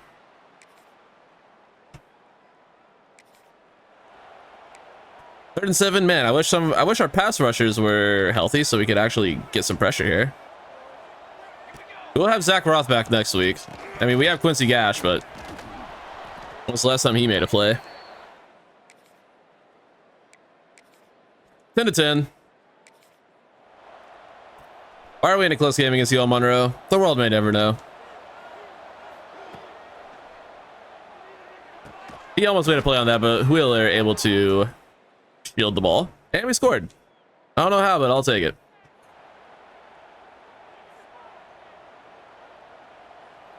How about a stop? How about a pick? How about something cool? Sack, something to make me happy. Swing pass, we saw coming a mile away. No one really defended it. 4th and 5. I'm sure they're going to go for it and get it. Yeah, well, they didn't go for it, but they did score. Okay, it's, you know, field goal is what it is. I'm over this playbook, by the way. I'm so over this playbook. Oh, cool, we're in angle curls. The audible's angle curls. Jesus.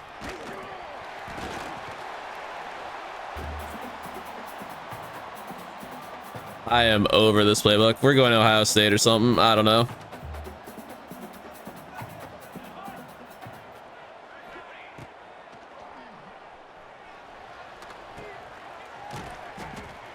That's such a bad throw. Not that we really had any room to run with after the catch, but I don't know, maybe we would have had something if the throw wasn't dog shit.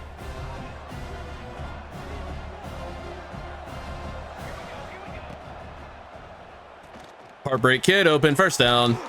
Fucking better be. If they didn't give him forward progress there, I would have turned my Xbox off.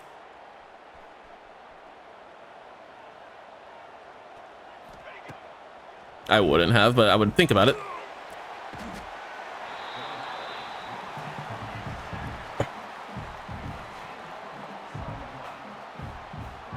I guess I held the ball too long, but where am I supposed to throw it? But where am I supposed to throw it?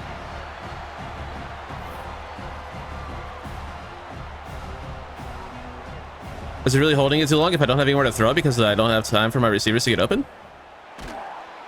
3 times in a row? My line is all 80 plus, by the way. So that's sick. I'm not helping you. Nope. We deserve to lose.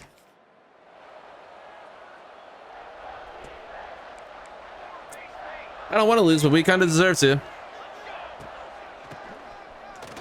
Why is my offensive line so dog shit? It's so fucking infuriating.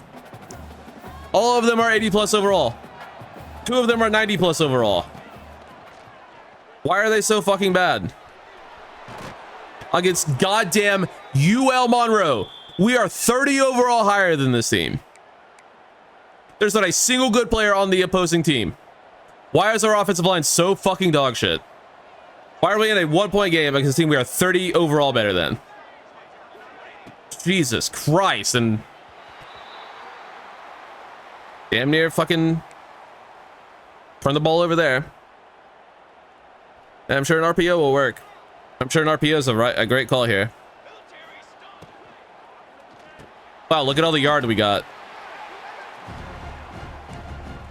I have a great fucking idea. Let's run all go on the 7. Let's run 4 verts on the 7-yard line. Great fucking idea.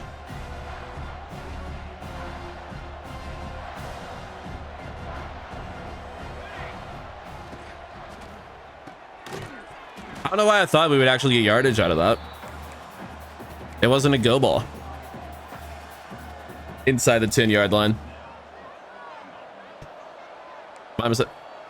It's UL Monroe, you fucking moron. You fucking deaf bitch. Fuck this game.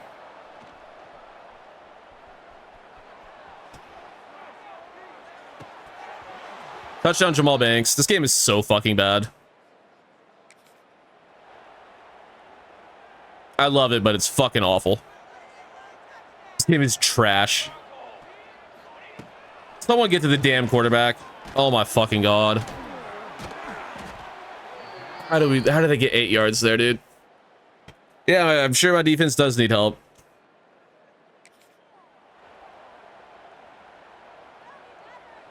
We're in a 2-point game against UL Monroe.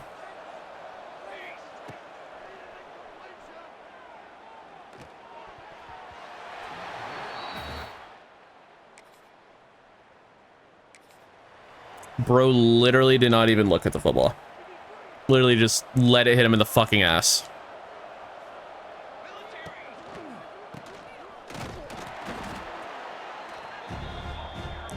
How does he have 100 yards in sim? This is the greatest defensive line of all time. I'm gonna lose it if we can't hear a fucking adjustment again. What is...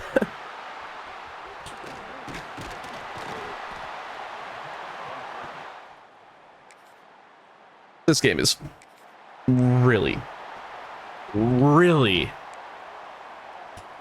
testing my fucking patience.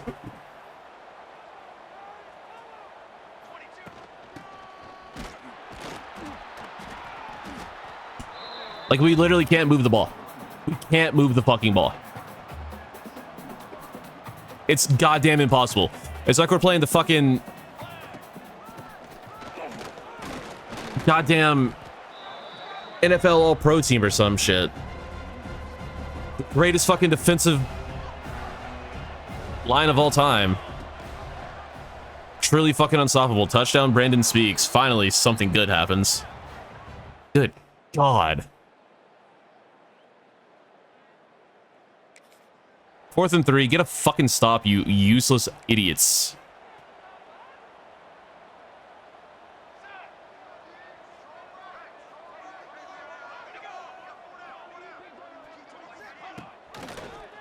He was going to keep it and get the easiest goddamn first down of his life because we suck. And they scored. Holy shit.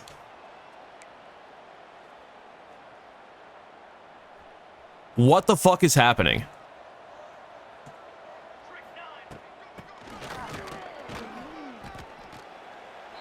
Idiots called timeout way before the 2-minute timeout, so...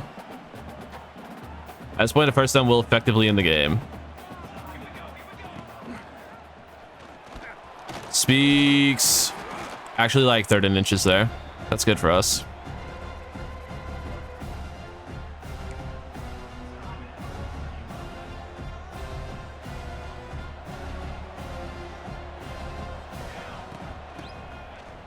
First down. That's your ball game. We take this to the 2-minute timeout. And then we kneel out this fucking godforsaken excuse for a football game. Jesus, get me the hell out of... What do you mean?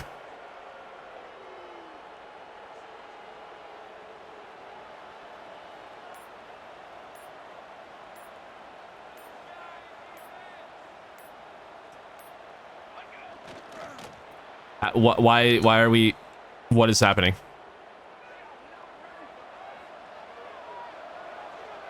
We are clearly in the victory formation. The clock is clearly on our side. Thank you. Why does it... What's the point? We win, but we really don't deserve to, because that was pathetic. Didn't even play bad. It's just in sim we couldn't do it. We couldn't do shit, and our defense got fucking torched. Davison had a fucking phenomenal game. It's just, except for when we were playing. Great game for Wheeler. Michaels with a great game. Thanks for the touchdown. This was the weirdest game ever. Couple TFLs, sacks for Gavin Garrison and Alex Osmond. And 2 picks for Raheem Stroud. Nice. Get me the hell out of Louisiana. Never want to be back here again. We're in recruiting battles for Tremont Brown and Javier Melendez. That's cool. Why would anything be easy? We got UTSA this week. We're obviously better than them. If we win, we win. I think we might have a guy on campus. I'm not sure who or what position, but maybe there is someone. I think I might have scheduled something for this time of the season. I don't remember. We get him. We get him. If we don't, we don't. I'm still tilted about the Oregon thing, and I'm gonna be until I see how good Grant Shelley is in the offseason. It just is what it is. If you couldn't tell, I'm very annoyed about that. And I did switch playbooks, believe it or not. So it's just, yeah. Every playbook is all RPOs, which this one actually looks cool. Tried Ohio State because they keep winning Heismans. The Ohio State quarterback has won the Heisman 3 straight years. It's 3 straight different guys, too, but yeah. They keep putting up numbers, so I decided to try it. That's a sick play. That's a sick play. Nick Tyree first down. That's awesome. I love that.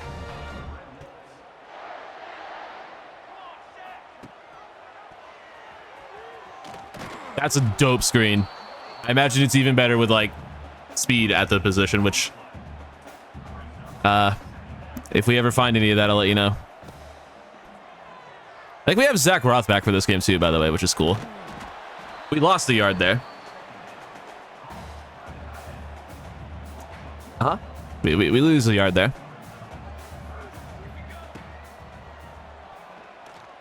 And we throw it right to the linebacker. Great.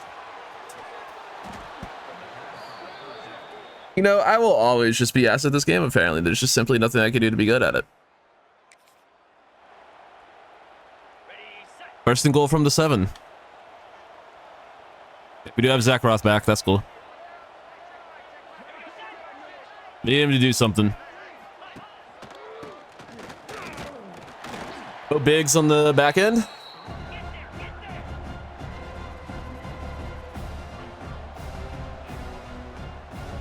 Just our team in man coverage.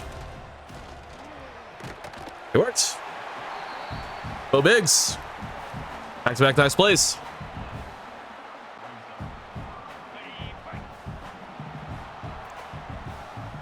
Third and goal from the 17.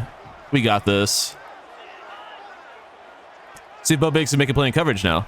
That'd be crazy. That's a good tackle by Evan Brown. Only a yard or two for UTSA, and they will kick a field goal. And I will not be here for it because I don't want to watch a field goal get made. Or missed. I don't care either way. 3rd and 9.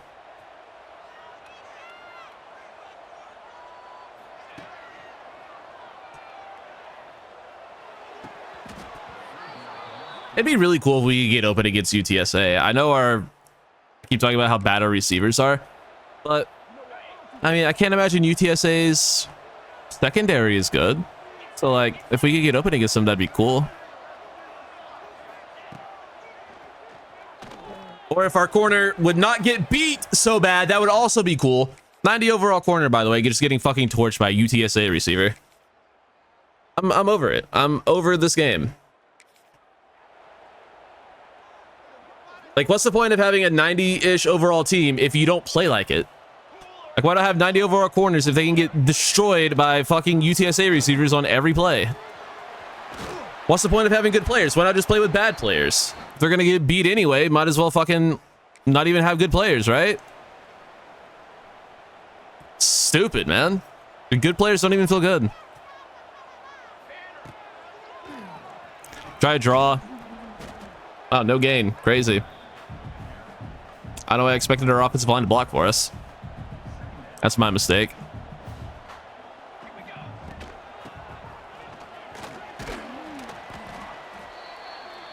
Get a few yards there. It's not bad.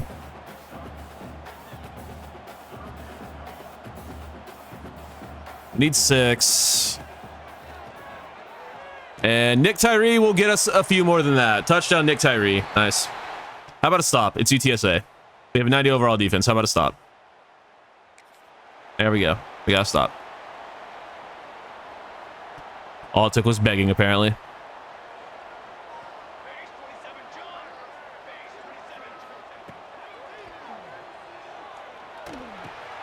Davidson open out of the backfield, makes an idiot touch turf. Let's go.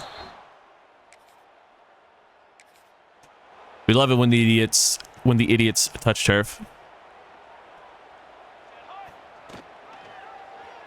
They just have a fucking looping linebacker in perfect position for this fucking option. Okay.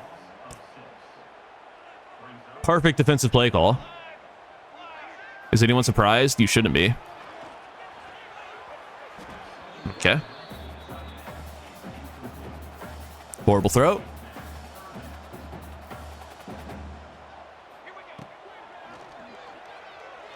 And then we don't have time to throw because UTSA has the greatest pass rush in the history of the sport. 45-yard field goal, make it, or you're getting sent to the guillotine. You're literally just going to be executed publicly if you don't make that field goal. He made it, so he's not going to get publicly executed, but that was on the table. Just like his head would have been if he missed.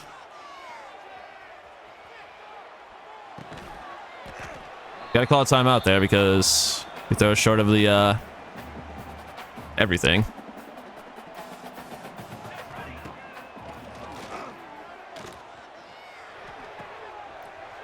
I mean, we'll take the clock stoppage. It's not bad. Not a bad outcome. Rashawn Michaels open in the end zone, touchdown, heartbreak kid. Needed that. That makes us feel a little bit better about this game. Ohio State playbook might be my favorite thing in the game. This is fun. They have a lot of fun plays.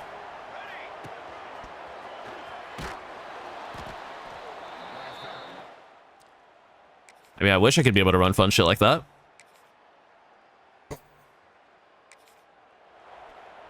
Not really an option for us because we don't run block. Despite having, I don't know if I mentioned this, and an offensive line of 80 pluses all across of it. So, you know. We can't run on fucking trash-ass American and Sunbelt schools. How do we expect to be able to run on real teams? Or do anything against real teams? Apparently we can catch that, though.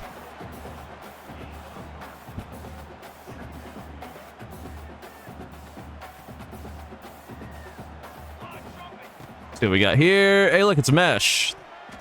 It's fucking picked off. It's gonna be housed, because... Alright. It's sick. That's really cool.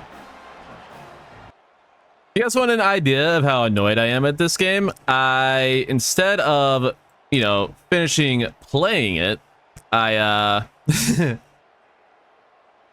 have decided to pause the game for a few minutes and order McDonald's because that's just where I'm at as a human being.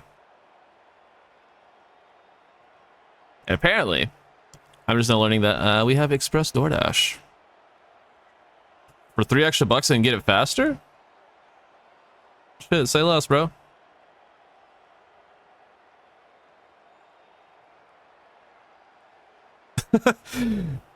Learning things today. All right. So if we can learn how to beat UTSA and not lose our chance at back-to-back CFP appearances. That's gotta be a fucking catch. First off, that's just... He was open. And then he wasn't as soon as I go to throw the ball. I guess that's kind of the point of, like, the defense. Like, reading the play or whatever, but... Fucking wish they wouldn't, you know? Y was so unbelievably free, but... I held the ball too long. That one's actually on me. I'm not going to blame my offensive line for that one specifically. Although it would be really fucking cool if we could get anything other than a 3rd and fucking 10.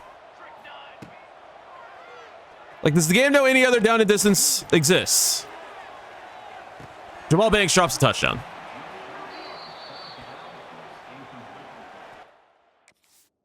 That was not knocked away, by the way. Not knocked away even a little bit.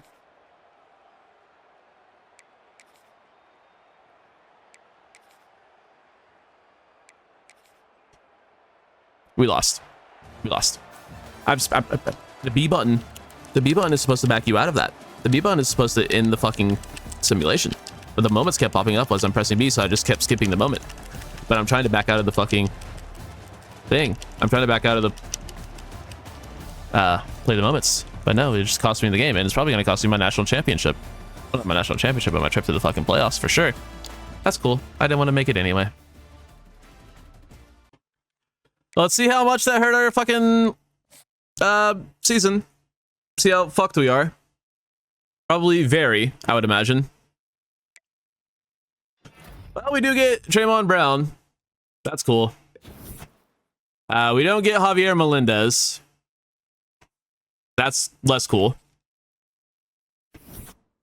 And we drop to number 18 in the nation and A- championship contender.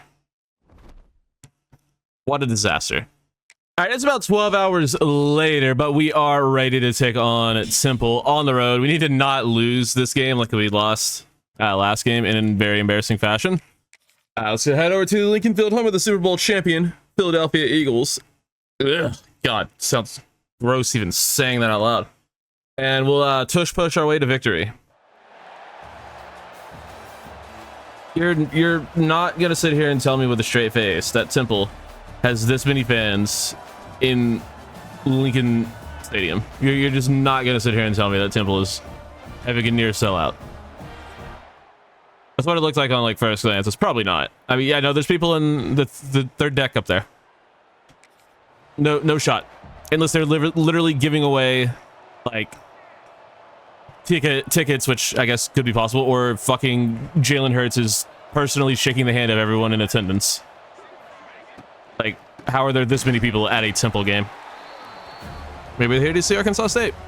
As that play goes absolutely nowhere. I tried to option out of that, but it didn't really work. But we'll see what we have here. Little dunk down to Nick Tyree, and the blocks work out great. I'm having a bit of fun with this playbook, I will admit. I will admit. I'm starting to do research on other playbooks, so we'll know for future series, but I do like this one quite a bit. As Michaels bumps, doesn't end up mattering. The sure-handed Heartbreak Kid puts us on the board early, and he hit the nasty crossover step back. Nah. He's not gonna take a shot. He's not a shooter like that. He's a post player. I don't know. I got nothing for that. That was just weird. Anyway. 3rd and 8 for Temple. Back out of the backfield, and wow, that's just not good coverage, and Temple scores. Have I mentioned it's Temple? Okay, it's fine. Fine. We're good. All is well. Flip it ahead to Wheeler. It's a good gain. I'm pretty excited with our receiver class after, you know, looking over it a little bit more. I did switch a couple things up from what sleepy JB was doing. Changed how we're recruiting a couple players and took one of the receivers off the board that we don't really need. We had like 2 of the same guy. So I think we're looking pretty good. We just need that year of development to go through. We are going to lose, of course, that monster, Rashawn Michaels at tight end. We did bring in another 4-star to, you know, not replace him, obviously. You can't replace greatness in one season. But he should be able to help us out next year. We're going to give Jamal Banks a shot deep. That's going to be tipped and intercepted. All right, well, what are you going to do about that? What could we have done differently there? Not throw a deep ball to like a 5'9" receiver, probably. But it looked like he had a step. It looked like he was about to burn past him. And he might have. Don't really recall. As recall seeing the ball get tipped. Why don't we ever get those? Because the CPU doesn't throw. Idiotic passes is probably the answer. But what if they like did? Freaking Spotify gave me a song that has like an 8-minute intro and it's just silence. So that was fun. Anyway, not relevant to what we're talking about. We're not really talking about anything. Rasmussen, the running back, we'll give him a nice little toss play here, see if he can do something with it. No. Answer would be no. If you thought we could run the ball, then you were sorely mistaken. I do remember that it has been damn near impossible for us to run the ball despite our offensive line being really fucking good. What's not impossible is getting the ball to Trevontae Wheeler for a nice gain. All right. We're down by 3. We lose this game, our season is effectively over. We'll probably still get a conference championship game, but that doesn't really do anything for us. I guess it could give us an opportunity to just win a bowl game, which would be nice, but we don't want to win a bowl game. We want to make the college football playoffs and lose there. And what an effort from Nick Tyree. He just did not want to get tackled. Wow. Impressive. Impressive ability. Stay on his feet. Great contact balance from Nick Tyree. Speaking of contact balance, Jordan Davison takes a massive blow, but gets into the end zone. Man, he took a shot at the goal line, but they're going to say he broke the plane and give us the touchdown. It's only the second quarter. Good God. I would have guessed late second, if anything. Still like halfway through. And Davison again going to break the play to the end zone. Touchdown Davison, this time from a little bit further out. An actual like impressive run. We don't really do that too often. A run of like 10 plus yards. Very rare. But a touchdown nonetheless. 21-10. As we still are in first half. With a 3rd and 3. We'll try to get this to Nick Tyree. They played it beautifully, and that's gonna be pick 6. I mean, he just knew the play. Corner just straight up knew the play. I mean, he probably just, you know, in man coverage and just, you know, manned up on his guy, but stayed with his assignment. But still, like, what if he didn't do that? You know, it did just kind of look like he knew exactly what was coming, though. He probably did. I mean, that's part of the play. You know, that's they're players. They're not robots. I mean, they are robots. It's a video game, but like a real corner could assume that's the play call and very easily make a play like that. Like that's, yeah, something that can certainly happen. It's annoying, but it is a realistic football play. As we get lucky there, and that wasn't caught off the tip. Now we have a 3rd and 4. See what we have. Thought we had a running lane there. Clearly did not. I can call that a sack. I would disagree with that. I guess he didn't get back there. I thought we, it looked like we at least got a yard. Guess we didn't. Go to Willer. He's been the most consistent guy for us this year. He's going to have, hopefully, a lot of skill points to upgrade himself because we're going to need it. Unless one of our freshmen that we brought in is just insane. We also have Marvin Cioli. We do have that speedster. At least have 3-star. He could be special. So our receiver room is going to take a step up next year. Which is good because we're going to need it. But getting through the rest of the season is going to prove to be not the easiest. Insane read from that linebacker. Just crashes in on Brandon Speaks. What a play. I mean, see ball, hit ball. Good play. Alfonso Catanzaro down to the 1. Second string tight end nearly finds the end zone there. Give it to him, man. Would have been cool to get him a touchdown. Wasn't meant to be there, though. And this looks like another keeper situation. It will be. Brandon Speaks finds the end zone as his... Looks like his tackle kind of got in the way there. But we do find the end zone nonetheless. 28-10. No, 28-20. It's a one-possession game. I knew that. They had 17 points at halftime. Drag merchants. Don't get that one. It's fine.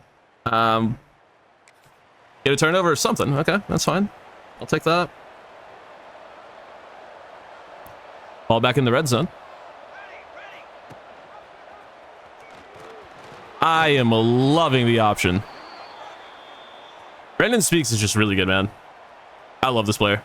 He's a monster. He's a baller.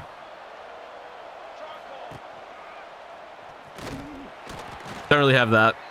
We're kind of just reading the QB run at this point. We've kept it pretty much every time. To be fair, it's probably not the hardest thing to read.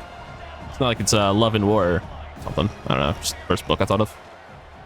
Why is Love and War the first book I thought of? Is that even a book? I think it is. I was thinking of Pride and Prejudice.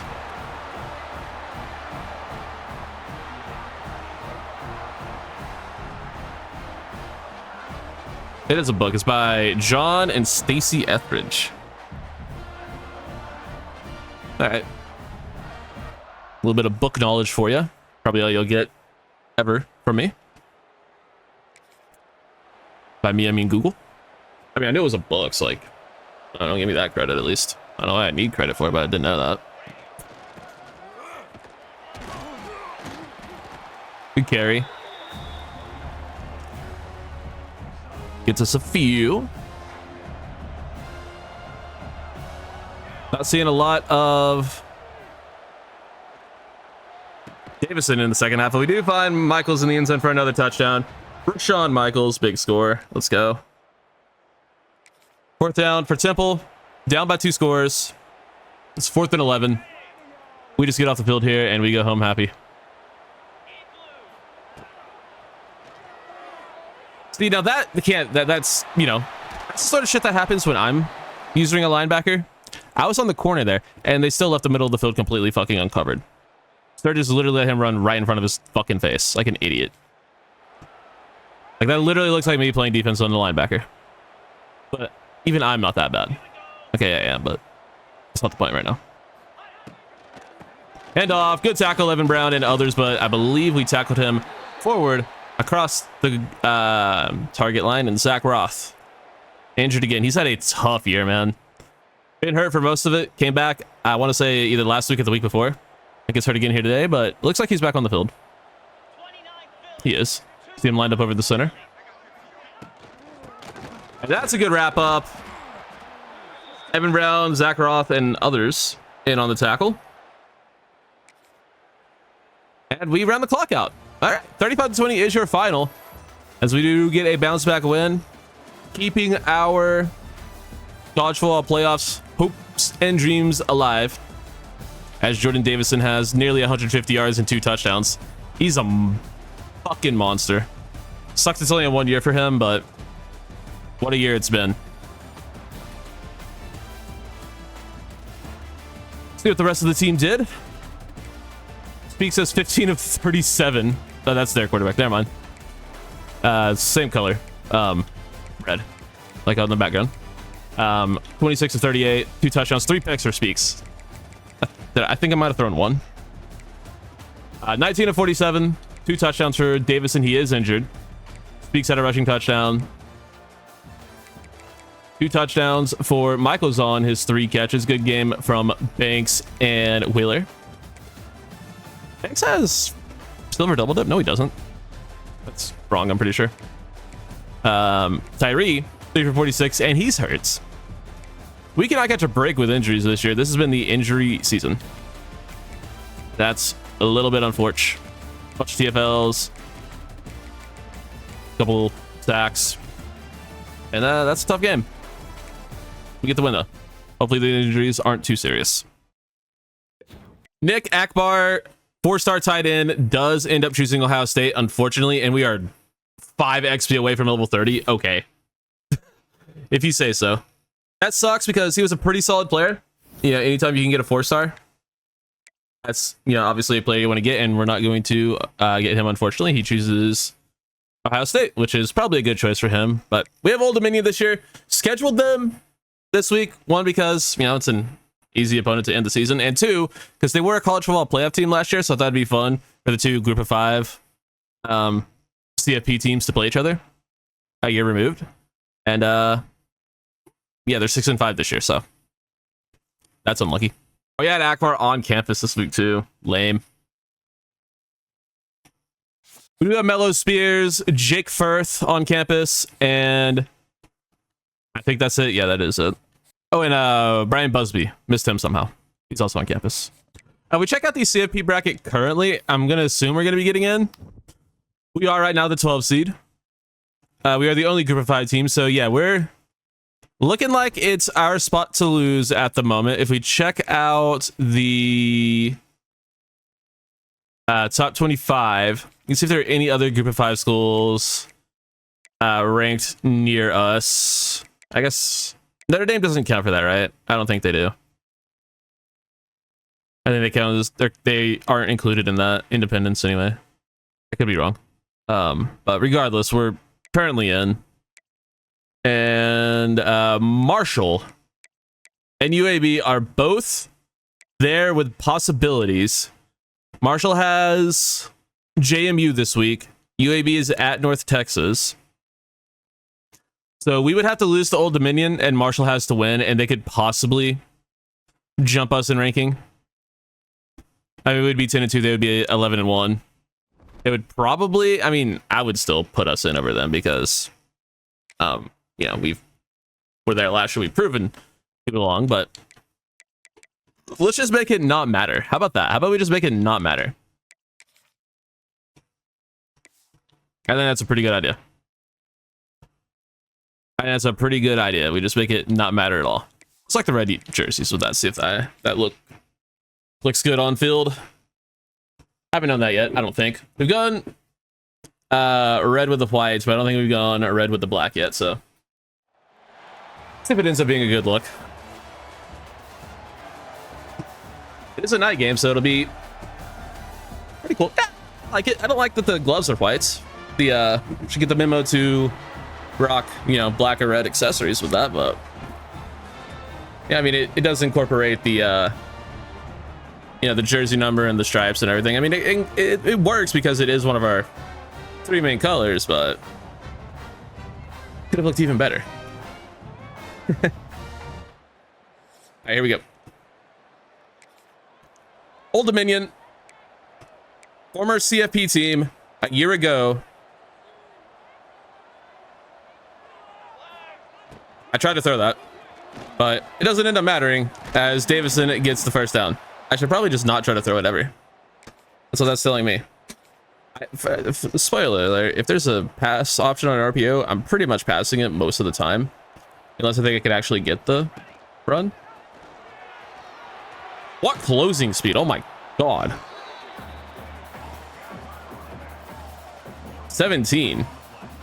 DeAndre Zuber. What a play. Hell of an effort.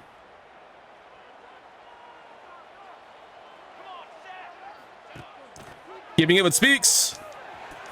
He spins off a tackle, takes a shot, but gets 7. I like that he's got like we feel like we've unlocked a little bit more with the run with him lately. He's been getting on the move more, making more plays with his legs, and that's just a good read from the linebacker. Thought we could get it over his head through the receiver coming over the middle, but clearly that guy had other thoughts. Excellent effort. Now we got to get a stop. Delayed handoff brought down by Vinny Reinbolt. Big play by the big fella. Actually, that could have been... Yeah, that was Reinbolt. Yeah, that was Vinny Reinbolt.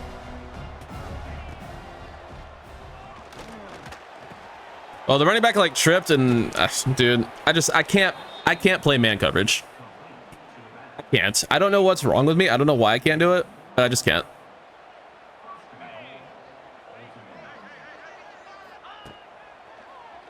It's like I have to predict where the guy's gonna run his route, and like I know that's part of the skill of it. But that's why, you know, these are actual football players, and I'm not a football player. And like this is why there are actual people who are good at this video game, and I'm not. And that is a fucking excellent read option. Touchdown ODU.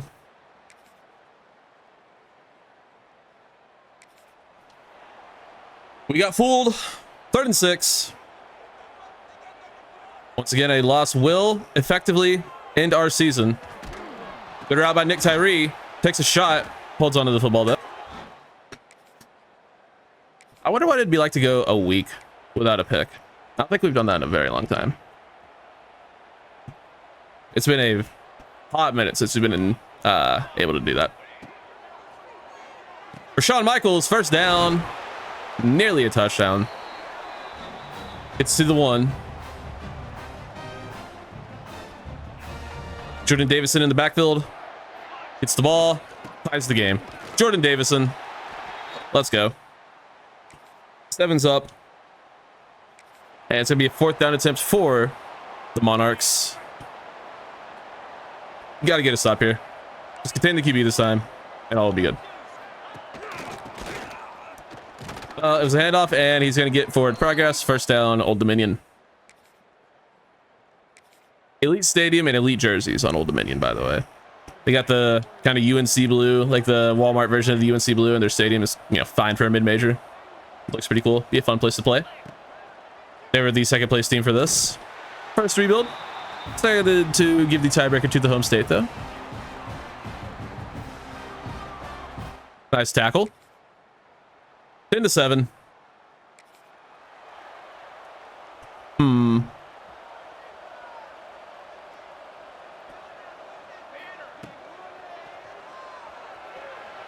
Can't get rid of it. I mean, just no one got open there, like, at all. 48-yarder. Can we drill? This is going to be a kick right down the middle. Did we put enough on it? Almost maxed out. We did. I was going to say, it would be insane if we didn't manage to put enough on that, because we really couldn't have put a whole lot more without filling the bar and shanking the kick, so. We got that right, at least. 3rd and 12.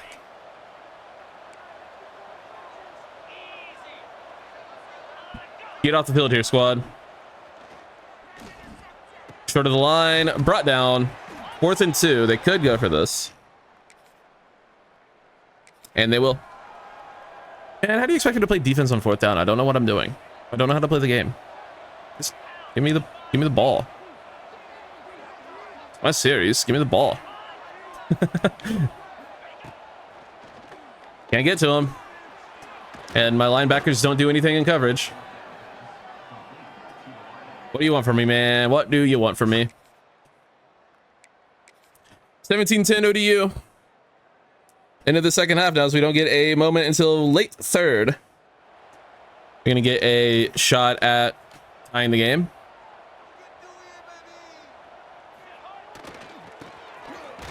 Davison gets maybe a yard.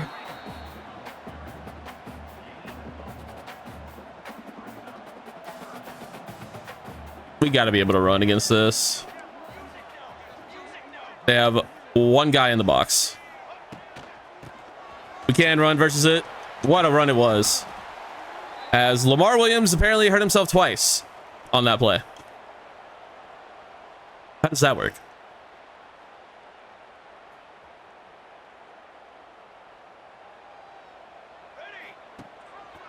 Keeper with Speaks, but the rest of the ODU line there to make a play. We'll go to Breland.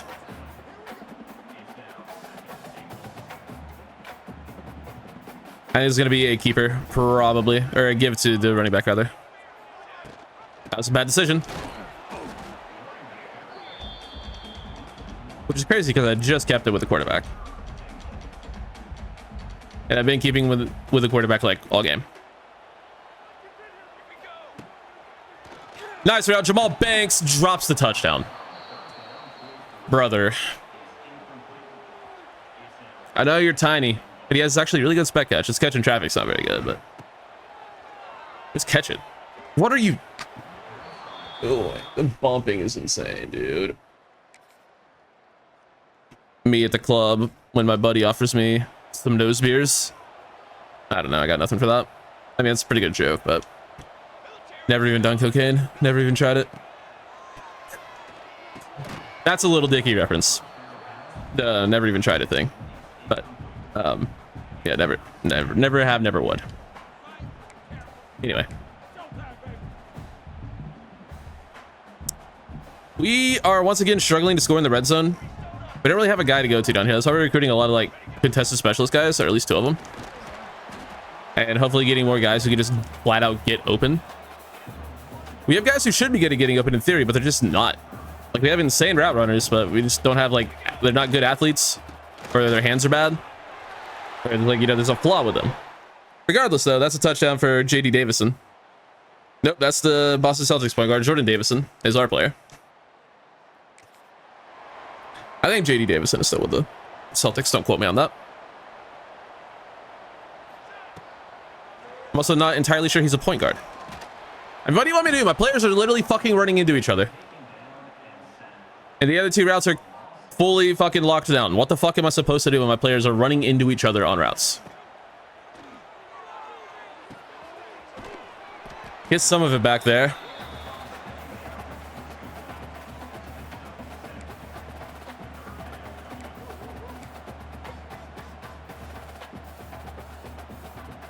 Stevens is kind of uncovered. That's caught. 4th and 1. Mel Stevens makes the grab. We're not kicking a field goal on 4th and 1. You're out of your mind. I know we've struggled down here, but we're not kicking a field goal. And Jordan Davison shows us why. Touchdown. He's put the team on his back today, because the rest of his team did not come to play on offense. It feels like, ooh, a fullback run.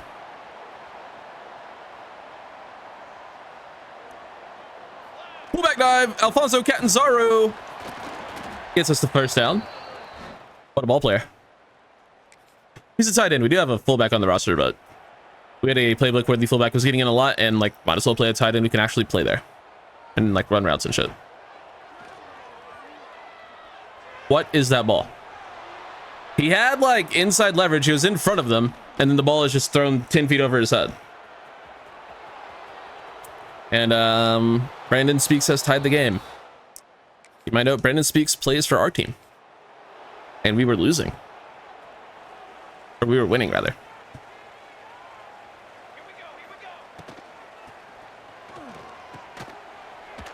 Wheeler, good catch. Injured Old Dominion defender on the play. Sucks to suck. Get the fucking weight room, bud. Just being an asshole for no reason. Fumbled the ball, recovered by an O-lineman. Thank Christ.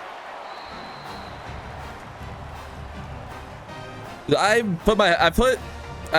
leaned forward to like put his head down with Davison, and he just got rocked and still fumbled. I thought I was supposed to protect the ball. That's just an idiotic throw. It's tipped and caught by the defense. Same guy, I'm pretty sure.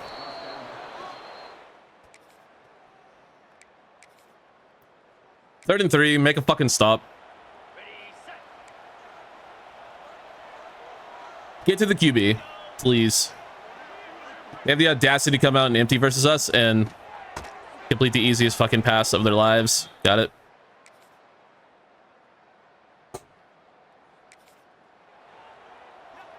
We're gonna lose. We are going to lose.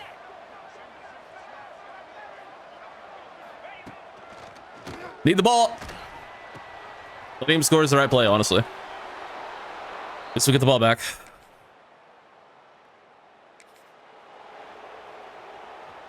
How are we losing to fucking Old Dominion, dog?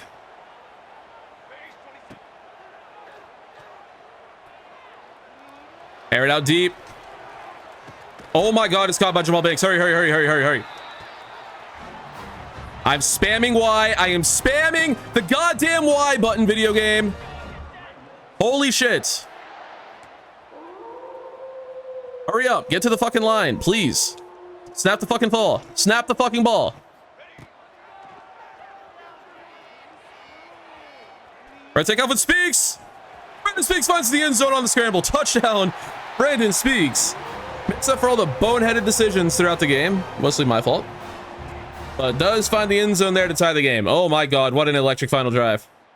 And we're playing an overtime game for, I want to say, the first time. Maybe we played one season 1, but I don't really recall. 3rd and 10. Get off the field.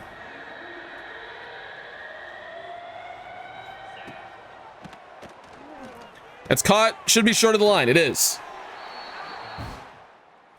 Forward progress be damned. They're kicking a field goal? You're kicking a field goal? Oh my god. I mean, I guess they guaranteed keep the game alive, but touchdown wins us the game then. He barely sneaks it in the upright. Oh my god. All right, well, we only need a field goal to tie the game now. So that just means don't fucking turn the damn ball over. Might be a lot of Jordan Davison on this drive.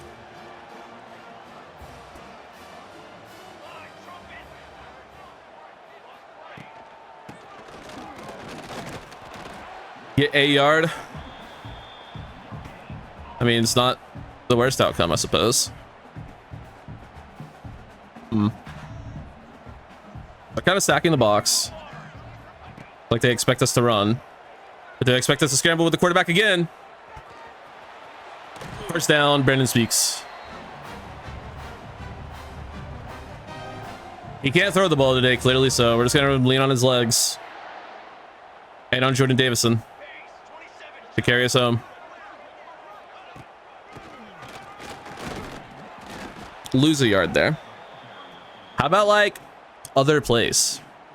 We had motion buck sweep and motion halfback base every play. How about we, you know, look at the rest of the playbook? This is Ohio State playbook. I know it's very extensive. I know they have more than those 2 plays. Keep it with Speaks again. Follow 51. Brandon Speaks instance. What an effort for Brandon Speaks.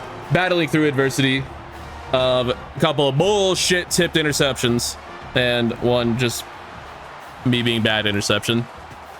And back-to-back rushing touchdowns to end the game. He's an incredible player. He really is. He's developed so well for us. He's a good ass player. And we're happy he's our quarterback. Didn't start the first 3 games of the season. We wanted to see what we had in Grant Shelley before redshirting him. And Shelley was okay. Had his moments of both good and bad, but Brandon Speaks, despite having a lot of bad in this game, 3 picks, did end up getting the job done late. Led a crazy drive with a nice deep ball. Followed that up with a long scrambling touchdown to tie the game, and then wins the game in overtime. But the real star of the team, Jordan Davison, 3 touchdowns, kept us in it. 2 rushing touchdowns for Brandon Speaks, of course, that we just talked about. Receiving 5 for 93 for Jamal Banks. What a game he did. He was the recipient of that long bomb late. Willer, good game. Tyree, good game. Good game from Michaels. In his final home game, by the way. It's very sad. Very tragic. We had so many people playing our line. I mean, there's going to be some skilled players in there. And apparently, I think I saw a defensive player in there too. Ton of TFLs. 5 for Roth, 3 for Garrison, 3 for Reinbolt. one for some other dudes. Only 1 sack though for Vinny Reinboldt, and no picks. We haven't really gotten many picks this year, but I'd say our secondaries played fine overall. Oh, I just realized that is bad for the recruits we had on campus because it was a close game against a lower tier opponent. Yep. Yep. But, you know, it is what it is. We should finish high enough to guarantee our spot in the CFP. Because we're first on Mello Spears. He's one of the guys on campus. First on Antoine Peppers. First on Brandon Gayton. And first on Brian Busby.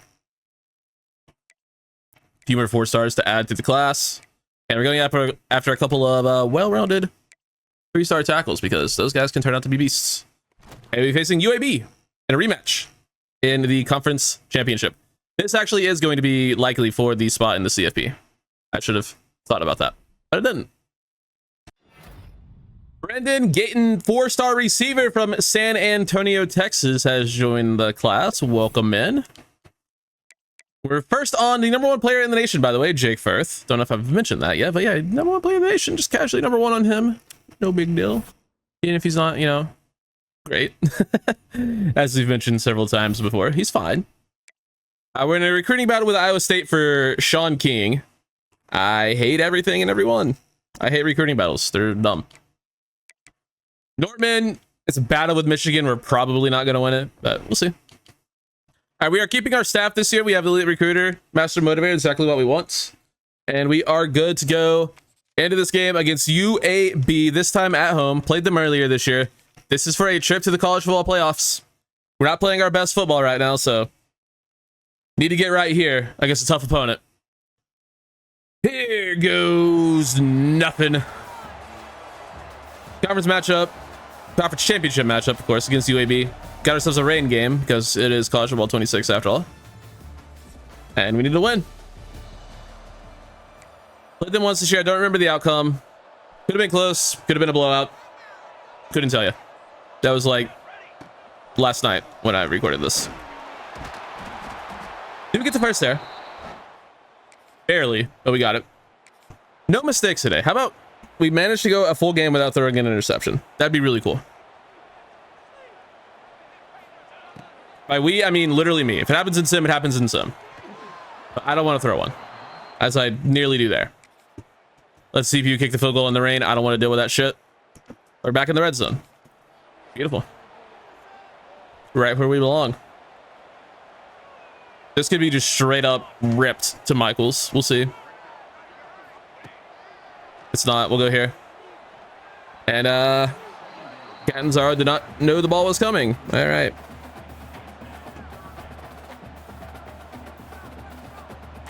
Who do you read on QB Wrap? Oh, no one. It's not an actual option. It's QB Keeper. Never mind. That makes sense because there's not option in the title. It says QB. Why are you wasting a time out here? It's a very interesting decision. Waste of time out in the first quarter. When you should have scouted us and known that we go for it on 4th and short all the fucking time. But they really didn't want to. They were like, nah, they're gonna throw the ball here shortly. Or they're gonna kick a field goal here shortly. No, actually, we'll never do that. We'll take that dunk down.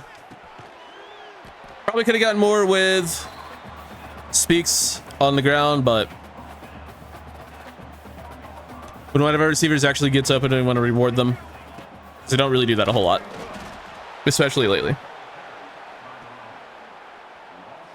Really has not been too often that they get open. 3rd and goal. Oh my god, I thought that was knocked down at the line, but Jamal Banks, touchdown. Tackle after the play, throw a flag on sportsmanlike conduct. Get the hell out of here. But it is 10-0, and I guess we're punting. Sure, let's punt. Let's get Tyrell Cooper some screen time. First punt of the series. First punt for me of college football 26, so let's make it a doozy. Could be better. Decent coverage though. I think you can max out the punt power, right? Like it won't fuck up your kick accuracy if you max out the power on punts. I don't think it works the same as field goals. Don't quote me on that because I don't punt a lot. I mean, we probably punt all the time in sim. Actually, no, we don't. We just throw interceptions actually in sim. Like what?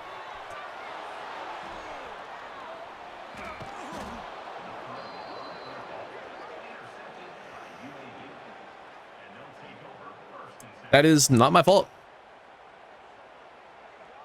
Completely uncovered, wide open. Wasn't a bad throw. It was yellow. Wasn't great. It wasn't bad. They just thrown 10 yards over our 6'4" tight end's head.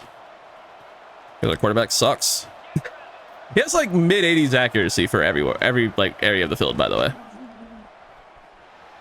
Read option, gonna be just short of the first. I do remember this quarterback having a rough game last time we played. I don't remember if the score was close or not.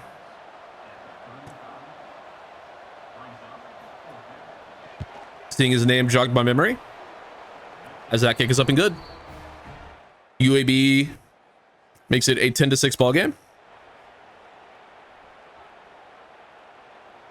So we would like to increase our lead. That's a good route, caught by Wheeler. Thrown maybe a little bit too early on the break, but Wheeler's able to find the football. That's all that matters. Is that it was complete. A lot of bumpage. Our players just get ran into by the fucking CPU and they're just allowed to do it.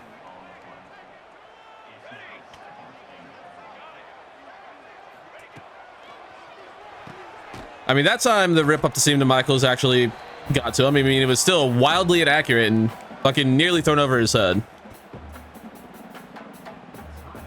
But it was at least complete. Tyree. Gonna make it 4th and goal. We're gonna run the ball. Give them the ball with a minute to go, no timeouts on the 1 yard line. Worst case scenario here. I guess worst case scenario is a fumble recovery for 6, but best case scenario is just that. Touchdown, Jordan Davison. And we go by 11. And we have the ball back in the first half somehow. Well, I guess that's best case scenario.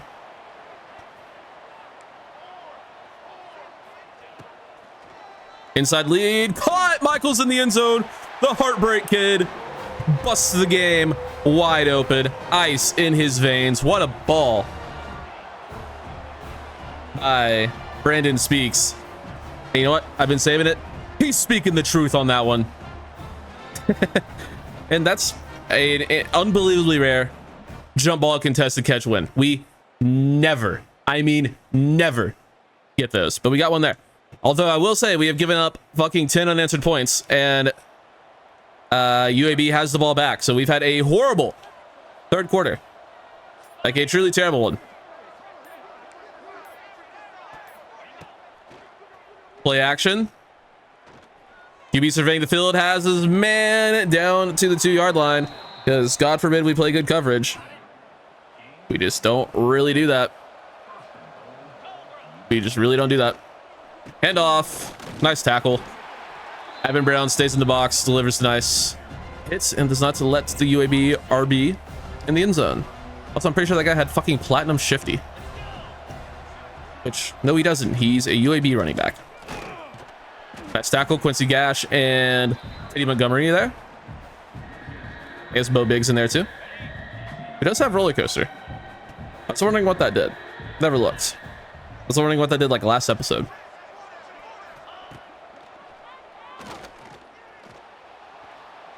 Maybe play the ball? No? Like, are you literally just not allowed to go for interceptions in this game? It's what it fucking feels like. Because, come on, man.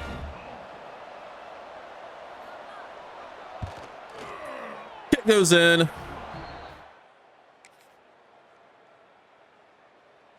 Into the fourth. It is 19-24. We're still up. We want to be up by more, though.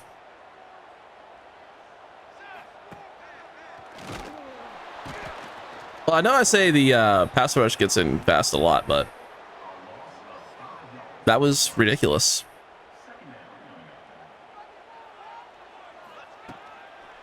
Play action is impossible. Javonte Wheeler, another grab. 3rd and 5. All right. I'm scared.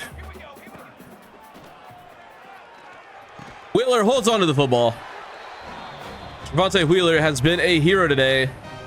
6 for 76. Nope.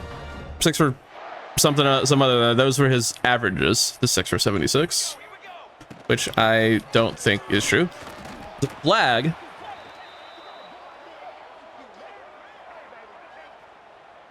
Offsides. All right. We will accept that. We'll get a yard.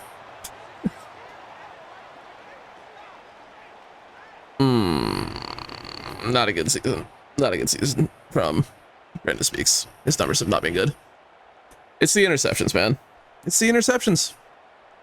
Maybe I gotta tone down the slider. I don't. I just gotta stop being an idiot for a lot of them. Some of them are my fault, but a lot of them, I just gotta stop being an idiot. Touchdown. Jordan Davison. We go up 31-19. It's a 4th and 4 for UAB, looking to stay in the game here. Hopefully we don't let him. Come on, pass rush, get there, get home. It's your chance to make a big play, and we get it. Looks like Vinny Reinboltz, the big fella up the middle, making the play, because why would our edge rushers make a play when our D tackles can? They keep leaving Rashawn Michaels uncovered up the seam, and we keep hitting him. Lamar Williams injured on the play. He keeps getting hurt a lot. That's really not fun. He's like our best tackle by a lot. Thankfully, we do still have the beast. Lawrence got it at center. He is a fucking freight train. And JD Davison walks in right behind him for the score. 38-19.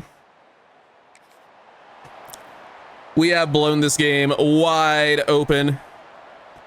And we're looking real good headed into our 2nd straight CFP appearance. Want to play by a linebacker. All right. Someone get that guy playing on Sundays. He's that good in coverage. He will be. That's a bad throw. Kind of led that right to the corner, but ends up being complete. So we'll take it.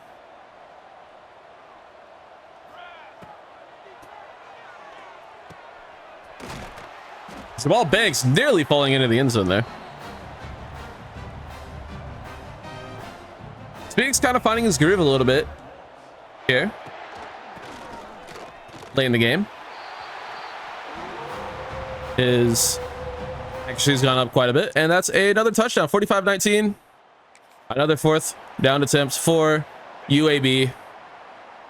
Don't know how much it'll do for him, but they're going to give it the old college try. Handoff. He's going to get the first. Good for him.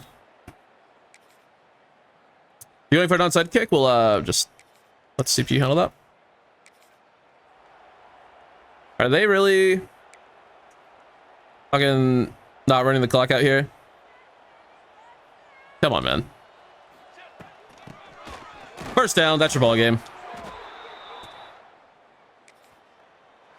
For back-to-back seasons, your Arkansas State Red Wolves are the champions of the American Conference, and by default, the national champions, if you really think about it.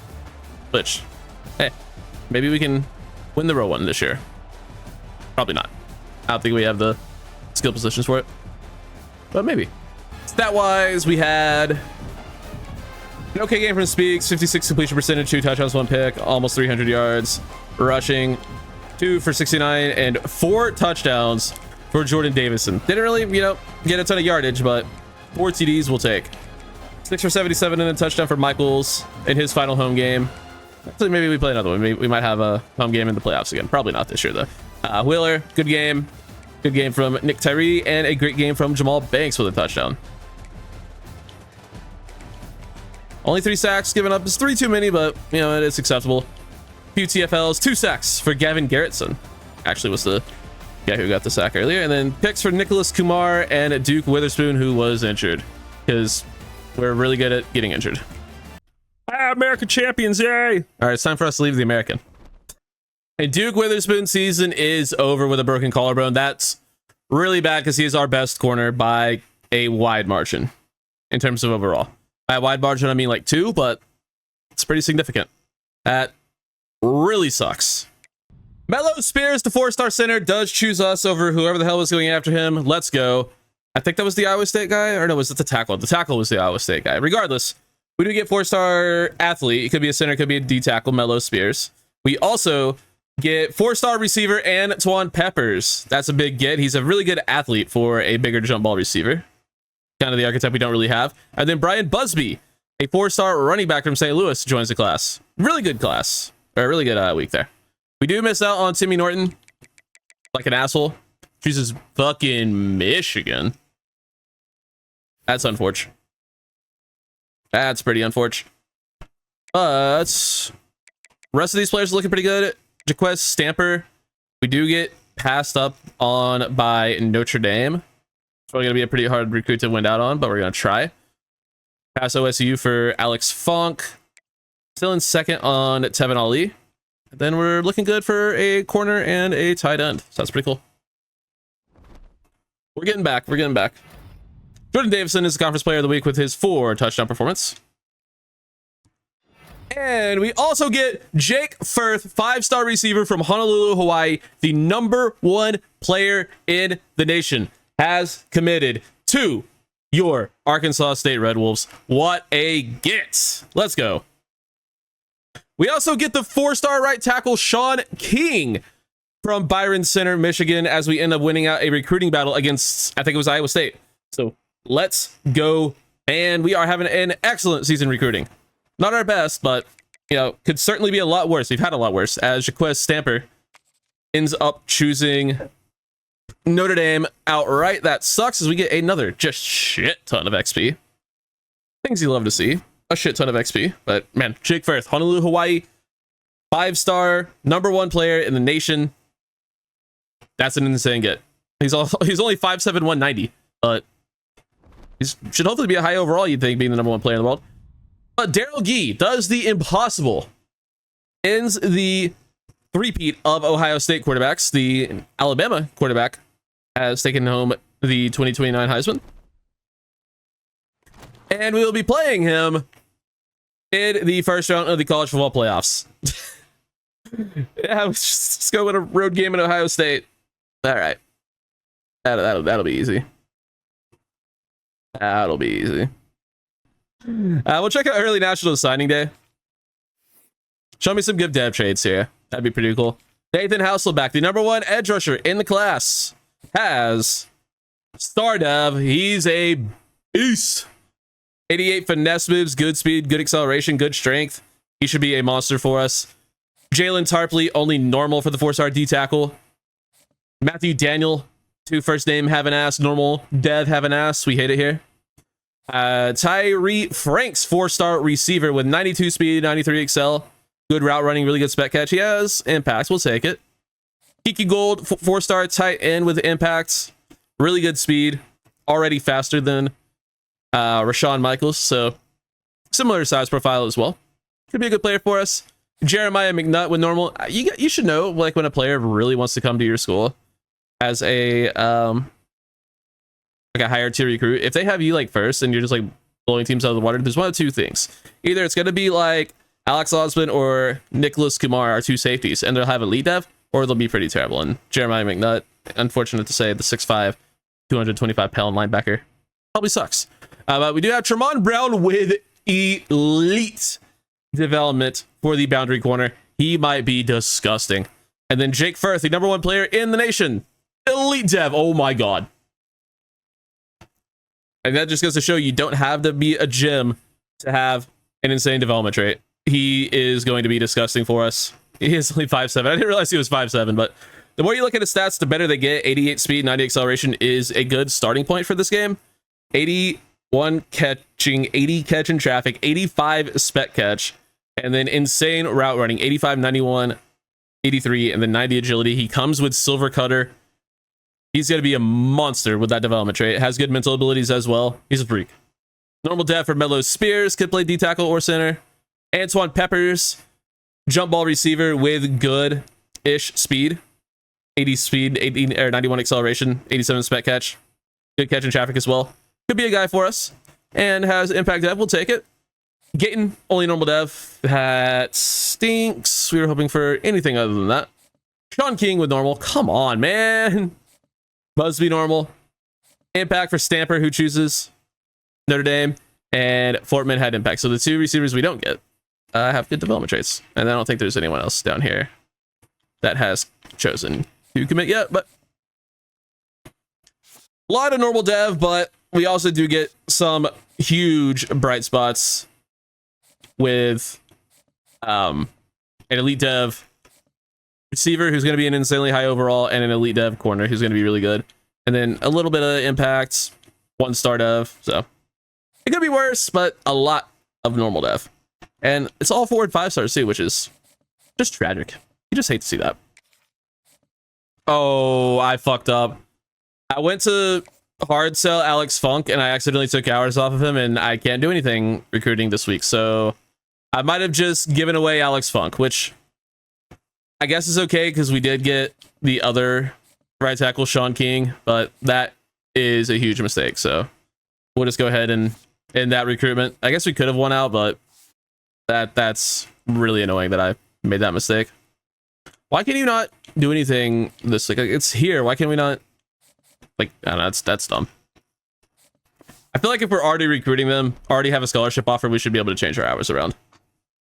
All right, we really couldn't have gotten a worse round 1 matchup, of course, playing Ohio State, but what are you gonna do? Troy makes the CFP. No, they didn't. They'll be taking on Pittsburgh.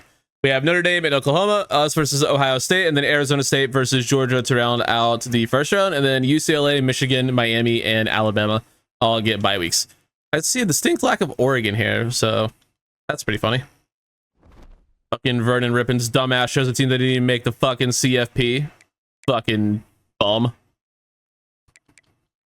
And I guess let's go fucking get killed in the shoe. Yeah, we don't stand a chance. They're at 94 overall. We might not get a single yard against this team. We genuinely might not get a single fucking yard here today. And that would be bad, believe it or not. Not getting 1 yard would not be good. So yeah, let's we'll put up our best effort. We'll put up our best fight. Heisman winning QB on the other side. The rest of this probably just outright disgustingly good roster. It's gonna be rough. It's gonna be rough. Last year against Penn State was pretty bad. This might be even worse, especially without our best corner.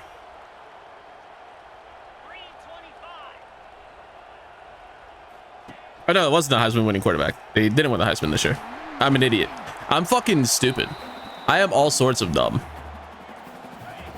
I am all sorts of dumb. They won 3 straight Heismans, but they did not win this year. Alabama won it this year. Did they make the playoffs? I don't remember that.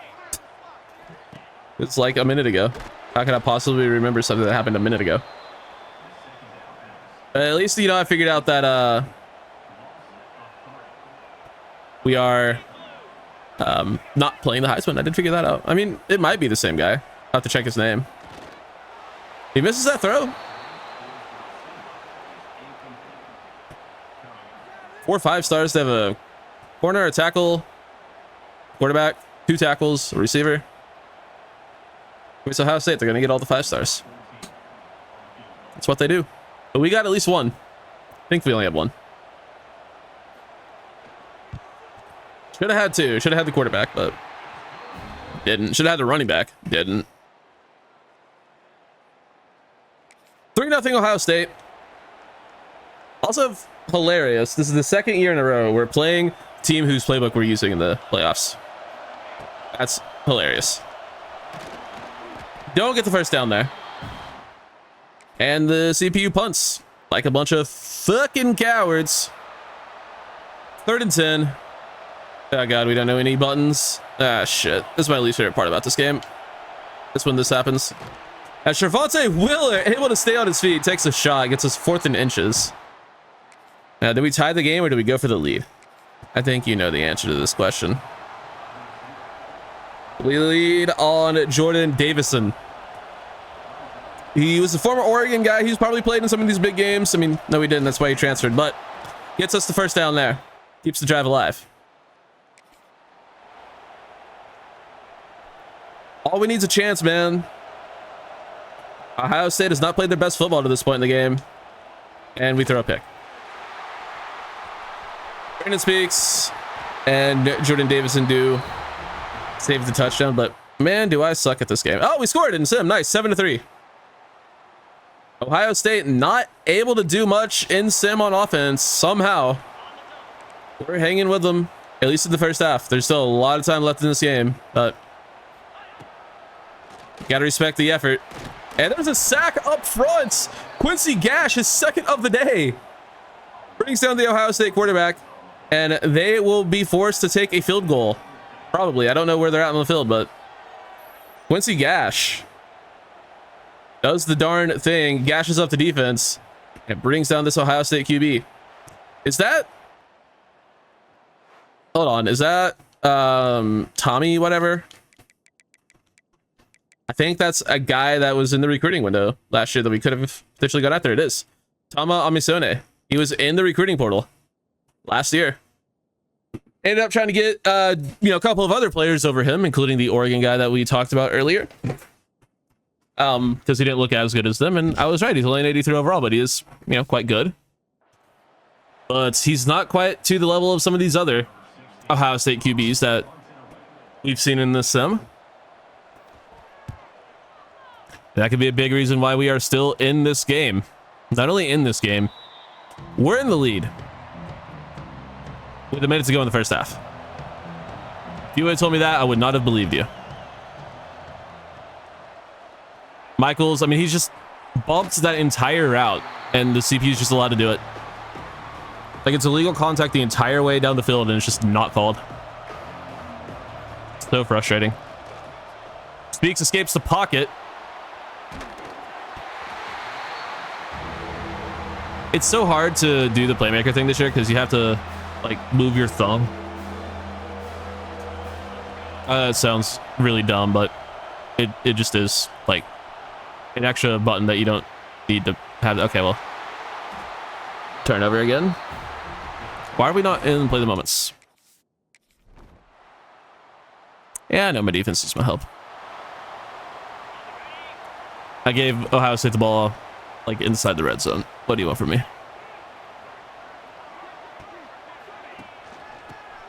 Tried to lay the wood with Bo Biggs. Probably should have just gone for the cut stick there, but I wanted the hit stick.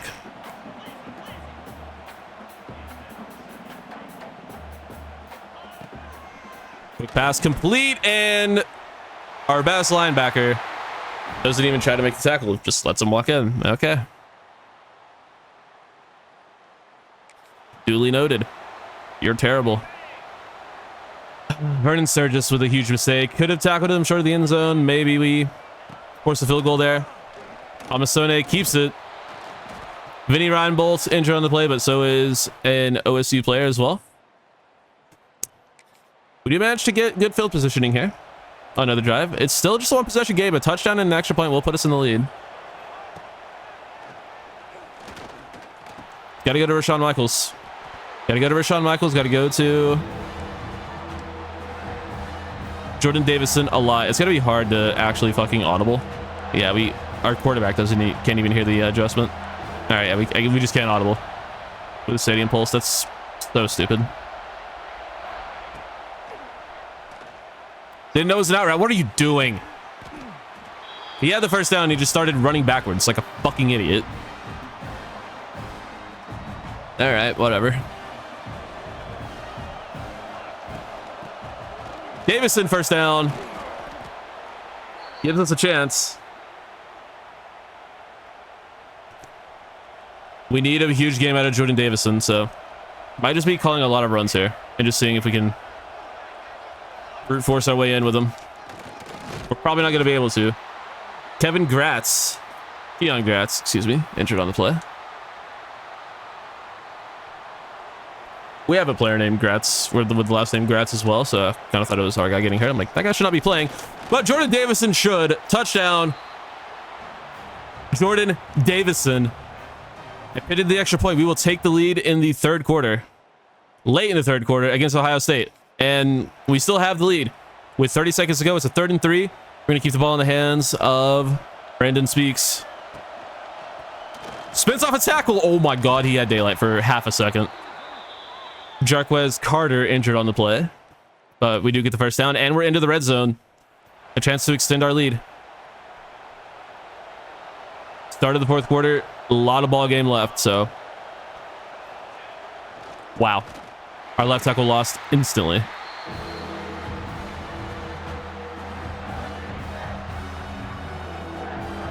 And we just don't even know the play. Wheeler can't find the ball. Hits him in the dick. Didn't even know it was there. Take the field goal. Take the field goal. 17-13. OSU going for it on 4th and inches. This would be an unreal stop if we could get it.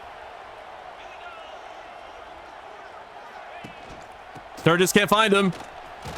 And they are going to give him forward progress. That might be worth a challenge. That might be worth a challenge. That was 4th down. I don't know if he got forward progress. He probably did, but we're going to... What's the harm?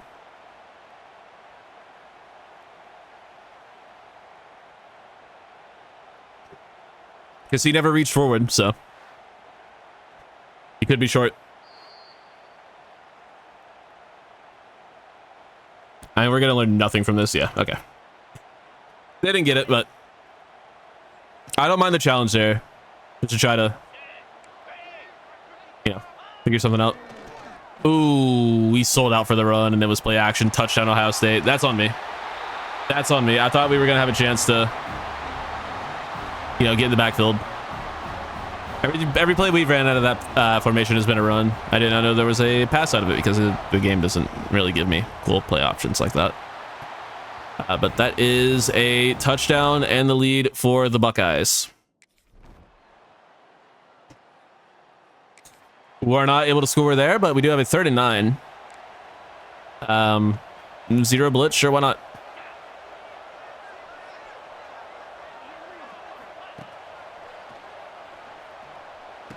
Pass rush can't get there, and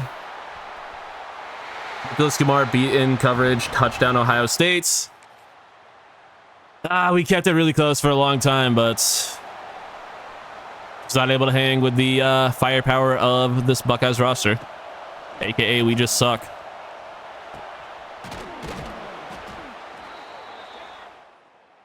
Two picks in this one. One of them was me. One of them was Sim.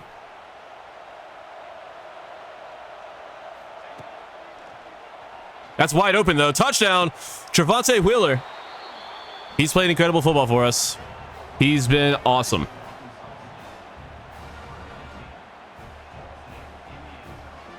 Maybe it's enough. We can get a stop. I'll play a 3rd down here. I'm not going to play the whole drive because that's just asking me to lose. It's asking me to lose anyway. I deserve it. I don't like playing the entire defensive drive because I know we can't get a stop. And we couldn't get a stop at all there, so... I mean, we play a field goal game on the road against Ohio State. We've had back-to-back good-ish showings in the CFP. I mean, we proved we can hang with these teams. We just gotten bad luck of the draw. It's 2 insanely good teams. I know I should have played the drive there, but I don't trust myself. I trust my sim defense a lot more. Amisone with a pretty good game. Speaks was fine. 260, 2 touchdowns, 2 picks. Good game. Jordan Davison in his final game with us goes for 74 yards and a touchdown. He's a beast. Willer 8 for 80 and a touchdown. He's a freak. Rashawn Michaels goes 7 for 83 in his final game. Nick Tyree 4 for 49 and a touchdown. 3 for 40 for Banks. Davison had a couple catches. Matt Tyree gave up a sack, as did our best O lineman, so can't be too bad. That might be his first sack given up all year. No joke.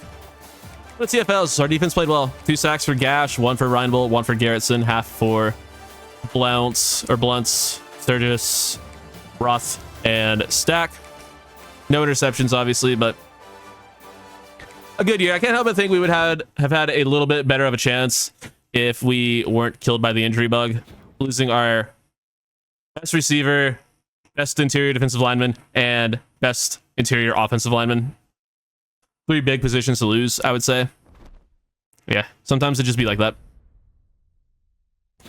Jordan Davison set the Arkansas State single season rushing yards record. He had a monster year. We'll check out stats as soon as we get a chance here. Another year, another first round exit, though. It is what it is.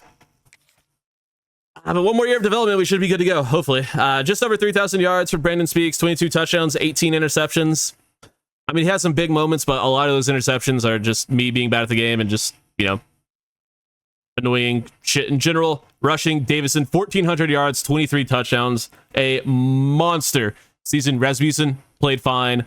Speaks had some really big rushing moments, particularly towards the end of the year.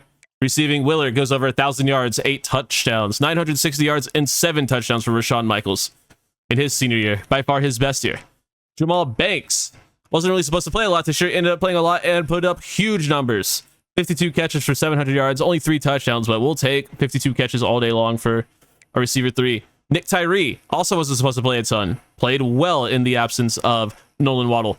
400 yards, 3 touchdowns. There's Nolan Waddle. You can see he only played 6 games and was having a monster year. 340 yards and 6 touchdowns in less than half of the season. So, can only imagine what his numbers would have looked like if he had played the whole year. Ramel Stevens has probably, I know he is a senior, I was going to say, has probably played his final snap for the team, but had 16 catches for 200 yards, 2 touchdowns for Jordan Davison as a receiver. O-line played some phenomenal football for most of the season. We lost Cole Drongo early on. Really, really good player. Freeland stepped in, played pretty well. Lawrence got it. Okay, he gave up 2 sacks. One of them against Ohio State and one of them just randomly. But, you know, it is what it is. Really good year. Lamar Williams is good. Okuwai Inonu had a great season. Wasn't really supposed to be a starter. Ended up starting at right guard for us. He'll probably end up starting at left tackle for us this season, or this upcoming season. Matt Tyree was fine. And then Keelan Franks was the weak link, but was mostly okay, I would say. And then defensively, 82 tackles for Raheem Stroud leads the way. You don't like it when your corner leads your team in tackles. It's not usually a good sign. And I would say it probably wasn't because our linebackers are terrible. 25 TFLs for Gavin Garrettson. He was the guy who had the monster season on the D-line for us this year with all the injuries. Quincy Gash, 22, 19 for Zach Roth, who missed multiple weeks. Still had a very good season. Vinny Reinbolts, 14, 10 for Biggs, or 11 for Biggs, 10 for Sturgis. Handful for some other dudes. 10 sacks for Gavin Garrettson. Didn't really, intend for him to end up being a starter this season, but he did, and he played well. Gash, 5.5, 4.5 for Reinbold, 3.5 for Roth, 3 for Sturgis, 2 for Osman, 1.5 for Blunts, and then some other numbers for some other dudes. Was hoping we would see a massive number for Marvin Wooten, but they'd end up missing a lot of the year. And then for interceptions, 4 for Raheem Stroud and Duke Witherspoon. 2 for Nicholas Kumar, 1 for Vernon Sturgis and Alex Osman. Good year, but not the best we've had by any means. It's, I guess, get into the offseason. I got interrupted having to record a main channel video. Link in the description, by the way, but yeah, let's get into this offseason. I care way more about this. Quincy Gash was your conference defensive player of the week, as he was probably the only defensive player to play this week. Yeah, it is what it is, though. Tough loss. Do we need to hire staff? Did either of our coordinators leave? No, they did not. Perfect. So I'll update you guys with whoever wins the Natty. A national championship game here in 2029 is going to be between Alabama and Michigan. A rematch of sometime, I'm pretty sure. But Michigan is 15-0. Alabama is 14-1. Pitt beat Troy round 1. Made a pretty decent run, but ended up getting stomped by Michigan. Yeah, UCLA did not have a good showing there. Notre Dame beat OU, only to get trounced by Michigan. We played a very close game against Ohio State, who did make it to the semifinals after beating Miami. And then Arizona State, I would call that an upset over Georgia, although it was a 4-loss Georgia team, but I would still call, I guess, a 3-loss at the time. Georgia team. I'd call that an upset still. Arizona State knocks them off only to get beat down by Bama. And we have a potential undefeated run for Michigan on the line as we head down to Hard Rock in Miami to see who will take home the 2029 National Championship. I believe a new winner for this save file, as we do hit coach level 31, which would be nice. We'll be able to get at least one architect ability. That's kind of cool, I guess. Our pro potential goes down, our coach stability goes down. I don't know how that's possible. Our coach prestige went up. Coach stability makes no sense in this game because it just fluctuates like kind of willy-nilly. As Bama does knock off Michigan 41-38. What a crazy ass game that must have been. And have you seen what I'm seeing? The new Alabama coach is Dabo Sweeney. That is wild and pretty funny. And yeah, it is a first time winner in this save file as we started here. And these are the champions that have won every year. You can see just pretty much nothing but the Blue Bloods making it to the top every year. So we got to be the team to upset that, which is why I think another transfer up to a Power 4 conference is going to be necessary. Might pick the weakest one, but it might be necessary. Let's see who all is leaving. I'm hoping that we're able to keep Wooten. We are not going to be able to keep Marvin Wooten. He has no chance. What if he did have a chance, though? What if we just like said, hey, man, the NFL doesn't have a lot of tape on you, man. You're a good prospect, but you missed most of the year. You should probably come back for one more year. What if we just like convinced him of that? And Zach Roth wants to transfer for playing style. What? That'd be a massive loss. Sidney Ben, I don't care about. He's terrible. Enrique Hazelwood, I'd like to get back, and then Jalil Irwin. Huh? Did Jonesboro, Arkansas move? Did it move? How did our... What? We get him back. He's a good depth piece on the O-line. Hazelwood has not been persuaded. I mean, we'll try to get Sidney Ben back. Has not been persuaded. And then Zach Roth, I really don't want to lose. I mean, I can't afford to lose one of these guys. Has not been persuaded. I mean, he's going to be a day 2 pick. Like, yeah, there's nothing we can do about it. All right. We'll just take the L. We'll just take the L. I mean, we could have done something about it, but we decided to be a good person and let him go fulfill his dream of playing in the NFL. We're not going to be getting any QB. We're not losing anyone at QB. Davison is projected to be a round 4 pick. That's nice. Receiver Ramel Stevens is graduating. Appreciate you. He had a number of good seasons for us. Not this last one. Rashawn Michaels was a beast 4-year starter. He will be sorely missed. Freeland is gone. Williams is gone. Both graduating. Hopefully, Williams sneaks into the draft. That'd be cool. Cole Drongo is projected to be a day 2 pick. Losing Trayson Hunt as well. Irwin stays. Lawrence Goddard is projected to be a round 1 pick. Let's go. We're finally going to get a first round pick. That's awesome. Hopefully he actually goes. We're losing Sidney Ben to the transfer window. Franks is graduating. Garrettson is graduating. He had a monster season for us. Double-digit sacks this year. Wooten's gone. Zach Roth is gone. Zach Roth is a massive loss. Hopefully we're just able to recruit him in the transfer portal. I'm going to look for him like almost immediately just to see because he's such a good player. Quincy Gash graduating. He had a number of good seasons for us. 4-year starter. Nigel Nelson's graduating. Vernon Sturgis, 4-year starter. Good riddance. He's terrible. Hazelwood gone. Stack graduating. Raheem Stroud, 6th round pick. And Duke Witherspoon is projected to be a round 2 pick at corner. Continuing our loop there. Evan Brown is graduating. Multi-year starter. And we're losing no one at kicker and punter. So luckily we do have a lot of guys going pro. I'm gonna hope we can get lucky. I mean, we could. I hope we can find Roth in the transfer portal. That would be so sick because he's such a good player. I really don't want to lose him. So, I mean, we did, but hopefully we can convince him to come back. Convince him that the grass isn't always greener and he should just stay where he's produced and put up numbers and been to back-to-back college football playoffs. Got it is a round 1 pick. Wooten and Witherspoon both go round 2. Drongo goes round 3. Round 4 for Jordan Davison. Round 5 for Raheem Stroud. And Lamar Williams does sneak in day 3 goes round 7. So overall, we had what, 2, 4, 6, 7 players drafted. Not bad for Arkansas State. Not bad at all. Should really help out with pro potential when we hit the portal here. So let's do that.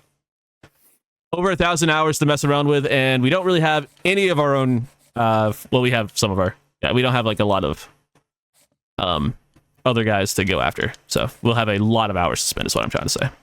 Is pro potential based on position this year? It must be, because there ain't no fucking way we have D- pro potential. It has to just be based on position. Well, it can't be for position because we had a tackle get drafted. How do we still have a D if we had a tackle go? I mean, I guess he went round 7, so it's not really drafted, but like it is drafted. I mean, I guess it's not an F. Like, I don't know. How does pro potential work in this game, man? 850 hours to work with in the portal. We're open for business at really any position. I mean, I would bring in a quarterback if there's an insane one in the portal. Same thing, if we can find another like superstar level running back, I would bring one in. Same thing with receiver. Same thing with tight end. Like, I would especially love to bring a superstar tight end into the portal. Tackle if we can find a starter. Guard, definitely if we can find a starter. Edge, yeah, I mean, yeah, if we can find like, we'll take pretty much any like starter level players in the portal. So let's see what we got. No 5 stars, but a lot of players are interested. I like going by position in the portal, so let's see what we have at quarterback. Unfortunately, that is going to be the one position we don't have any interest from anyone in. We do have one guy, Keenan Gay. I mean, he's a backfield creator. He's probably terrible. We'll see if he's any good. I'm going to need 90 plus throw power. I'm going to need 90 plus speed. And I'm going to need respectable accuracy to actually offer this kid. But we'll see. He's awful. He's truly terrible. There's a running back, Jermaine Pakalak. It's a north-south receiver. He's 5'8", 190. Tiny little fella. And like, for north-south receiver, think like Najee Harris, like power backs who are like, who have good hands. And he's 190. I mean, we'll take a look. I need receiver. I need receiver. There aren't any. Come on, man. I know there's one. Okay. Jamal Fleck. We recruited him. Hell yeah. How are there no more receivers, man? Not a single 3-star with interest? Are you kidding me? There's a tight end. Nick Briscoe. I'm interested. Zach Roth will not let us get him back in the portal. That is truly tragic. See if we can find him. I don't even see him in the portal. Is he a 2-star? Or is it just one of those instances where he just fucking disappeared from the earth and he just doesn't play football anymore? Might be one of those. There's really not a lot of portal players with interest in us this year, unfortunately. So, unfortunately, recruiting might just be kind of a dud this season. That's lame. There's a running back, Jermaine Pakulik. He's okay. I mean, I'd rather just start who we have on roster, but we'll offer. But this guy, Jamal Fleck, we went after him in his recruiting class. He's a transfer sophomore. Ended up going to Tennessee. He's really good. Really, really good. This is the kind of player we need to bring in. I don't think we were that close on him in his recruiting class, but I would love to be able to get him in the portal. And then Nick Briscoe could be a starting tight end. He's okay. He's going to be a higher overall than Kiki Gold. So we'll offer, but I'm not blown away by him. There are so many 4-star quarterbacks in the portal too that just would not consider us. It looks like it's a playing time thing. I guess we have too many quarterbacks on roster, but whatever, man. Whatever, man. Okay. This is going to be a very uneventful portal season. Very uneventful, unfortunately. I mean, there's a few guys, but they're not as insane as some of the players from the last couple of years. DeAndre Sora, the 4-star high school linebacker from Flower Mound, Texas, has committed. Let's go. First on a number of guys. We're going to try to get them all, but we probably won't end up getting them all. Jamal Fleck is going to make things difficult because fucking Oregon wants him. Because, of course, goddamn Oregon wants all of our players. Next playing time could be primetime player. It's probably going to be primetime player It almost always is. And it's looking like that can be the only option. So that's, yeah, that's fine. Cool. It's a good hard sell for us. We need to go ahead and get him on campus, though. We'll do week 3, so we have a little bit of... He shouldn't commit to Oregon this week. Yeah, he was a playing time guy, right? I would love to know if this fucking song we get off the thing. He is playing time. Let's go ahead and get him on campus so we can get a complimentary visit, I believe, here, right? Usually you can tell. I know the quarterback will be one. Decided to just bring this guy in because it'll fucking use the break glass in case of emergency type thing. We'll just do that. And then if we check the visit, yeah, it'll be a complimentary. Okay, cool. But yeah, I forgot what I was saying. Tevin Ali, a 3-star tackle from Lawrenceburg, Kentucky, has committed, as has Kenyon Gay, a 3-star transfer portal quarterback from Amite, Louisiana. I decided to just grab him, like I said, for a break glass in case of emergency option. And we are doing okay for these other guys. Fleck is into his top 3. Okay. Fucking Oregon, bro. I hate Oregon. I really don't want to lose that player. He's insane. We need a receiver 1, and he is every bit a receiver 1. We do have him on campus right now, so that's good. He's there with Briscoe. Come on, Jamal Fleck, please. You don't want to go to Oregon. You don't want to go to Oregon. It sucks there. It rains all the time. Jeremiah Daly, 3-star corner from 8 Mile, Alabama, has chosen Arkansas State. Jumaid Pakulik, 4-star transfer running back, has chosen Arkansas State. Jamal Fleck chooses Arkansas State. Let's go. We have a receiver 1. We have a receiver 1, boys. We have a real receiver. I'm so happy. Fuck Oregon. We also get 4-star transfer tight end Nick Briscoe to join the class. And 4-star corner Tavarius Lennon also commits, as does 4-star safety Damian Bloom. Really good week. Really good week. I'm happy. I'm happy. We got the receiver. I don't care about anything else. Got the receiver. That's all that matters. Anyone else down there, y'all can go wherever. Don't care. Got the receiver. I think we need to add anyone else, so we're not going to. Whoever we get, we get. The class is kind of, or the prospect's still available, or just kind of dead, so we'll take whatever we get. We got Jose Sepulveda, a 3-star tight end from St. Charles, Illinois. We also get Gilbert Trask, a 3-star tackle from Springdale, Arkansas. And Kona from Louisville. Transfers in. Tui Kolovatu. Okay, it's not too bad. Tui Kolovatu. We're just going to call him Kona, though. Big Kona.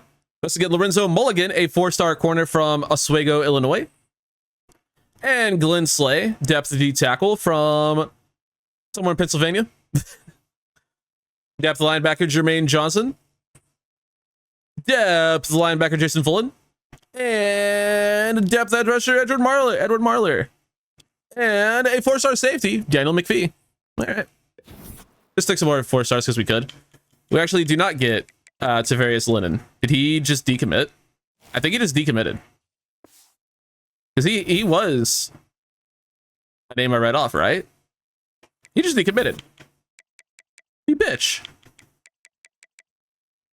All right, whatever. Playing time thing. Doc, you're gonna start over like, okay, whatever. It's fine.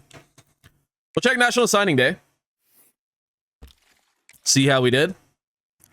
Berno Hasselbach, star. Impact there. We do down somewhere in here. Tremont Brown is a freak. Firth Elites. We knew, I think, to Sean King. Yeah, we knew Busby. All right, Soro has a lead dev. Oh, let's go. That's fun. Yeah, this is where we don't know anymore. And Jeremiah Daly with normal. Tevin Ali, impact. Normal for Sepulveda. Impact for Pakulik out of the portal. Fleck has impact, but he's really fast and hopefully really good. Briscoe with elite dev. Let's go. We'll only have him for a year, but we'll take it. Trask, normal dev. Star dev for Big Kona. Lennon had impact. He was the guy who decommitted. You fucking jackwagon. He was the better player. I would have rather had him. But we do get impact dev for Lorenzo Mulligan. McPhee with star. Bloom with elite dev. He's only a sophomore too. Hell yeah. McPhee, we might end up moving to corner, and he might just play slot corner for us. He's a good enough athlete to do it. And then normal dev for some 2 stars. I actually got impact with one of them. He's a freshman as well. That's cool. Yeah, Kinlagay is terrible, but he is a good break glass in case of emergency option should we, desperately need one. So it's good to have him there just in case. Mikulik is actually all right. We'll probably not end up starting because I have a feeling Cameron Gallo is going to be a beast. So see what happens there. Busby's actually all right. Flex in 85 overall. That's what I'm talking about, boys. He has takeoff too. First time I've seen it in this game. Jake Firth is a 79 overall as a true freshman. That's what the #1 player in the nation will do. Wheeler looks good. Banks looks okay. We're going to end up having to make some of these less good players transfer out, but it is what it is. We have a ton of receivers. Not very many of them good. Hopefully Marvin Sealy takes a bigger step up as well. Briscoe's an 87 overall. Hell yeah, dude. Kiki Gold's okay. We don't have a single left guard on the roster. That might be a problem. Nathan Hasselbach, 78 overall. He's going to start day 1. I can almost guarantee it because the rest of this room, unless someone takes a huge jump up, is not very good. I guess Phil Marcock could take a big jump up, but they can both start. Mikuta could end up being good. I don't know. We have Bernard DeBeer who could also be really good. So maybe not, but we'll see. We do still have really good depth at D-tackle. It really sucks losing Zach Roth and Marvin Wooten, especially because we never really got to see Marvin Wooten play. But we still have good depth here. And we brought in another 75 overall, so yeah, the position's still fine, but that sucked to lose the players we lost.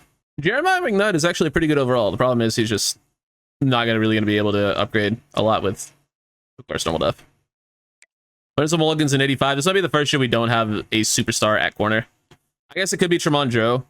His coverage is going to jump up a lot this season, but he's not very good. Tremont Brown is, though. We might just put him on the field and just see what he can do. Probably not, because his coverage isn't really great, but he's an insane athlete with an insane development trait, so he's going to be a freak in the future. And we are just going to, we're going to move Daniel McPhee to corner. He'll play a slot corner for us. And then Daniel Bloom could just be a good third safety. I like that. Storo's on 75. We're going to let the computer place him, because apparently even placing players through fucking position changes, like even placing athletes, can ruin their skill caps, and I do not want to ruin a elite dev 4-star Mike linebacker who has 90 speed. I will just look to see what his overall would be at other positions. I mean, he could play safety, but no, he's going to play linebacker for us, and he's going to probably end up getting drafted in a couple of years. He's a freak. Antoine Peppers, he's going to end up being a 72 overall at receiver, just to see what other overalls he could have. Man, insane size for a running back, but we could. And then we have Mello Spears, who is a 67 overall at center with abilities, or a 73 overall at D-tackle. We'll leave him on the O-line. It's not like an insane difference, and he comes with abilities, so we'll let him develop there. We have a little bit to spend in Architect. We can get 2. And I think the play is just going to be going into quarterback. I think we want to get to tier 3 quarterback as soon as possible. So we'll just do that. Yeah. So now every time we go on a 3-game win streak, we'll get a bonus, and we will also just get a bonus for in-game goals with our quarterback switch. I don't really know how to figure those out, but I can figure those out. That'll be nice.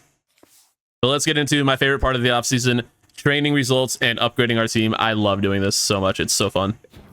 My favorite part of these series is watching the players develop over time. I'm sure it is for most of people who are watching fucking Dynasty content. Okay, let's see what our quarterbacks are looking like. I'll show you the quarterbacks, but I'm gonna have fun, just go through and meticulously do the rest. Miles Fish only has 20. He might end up getting transferred. We'll see. We could upgrade his throw power. I mean, elusiveness could be a thing too.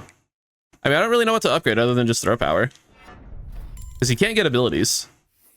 Yeah, he can't afford any, or he can't get any abilities.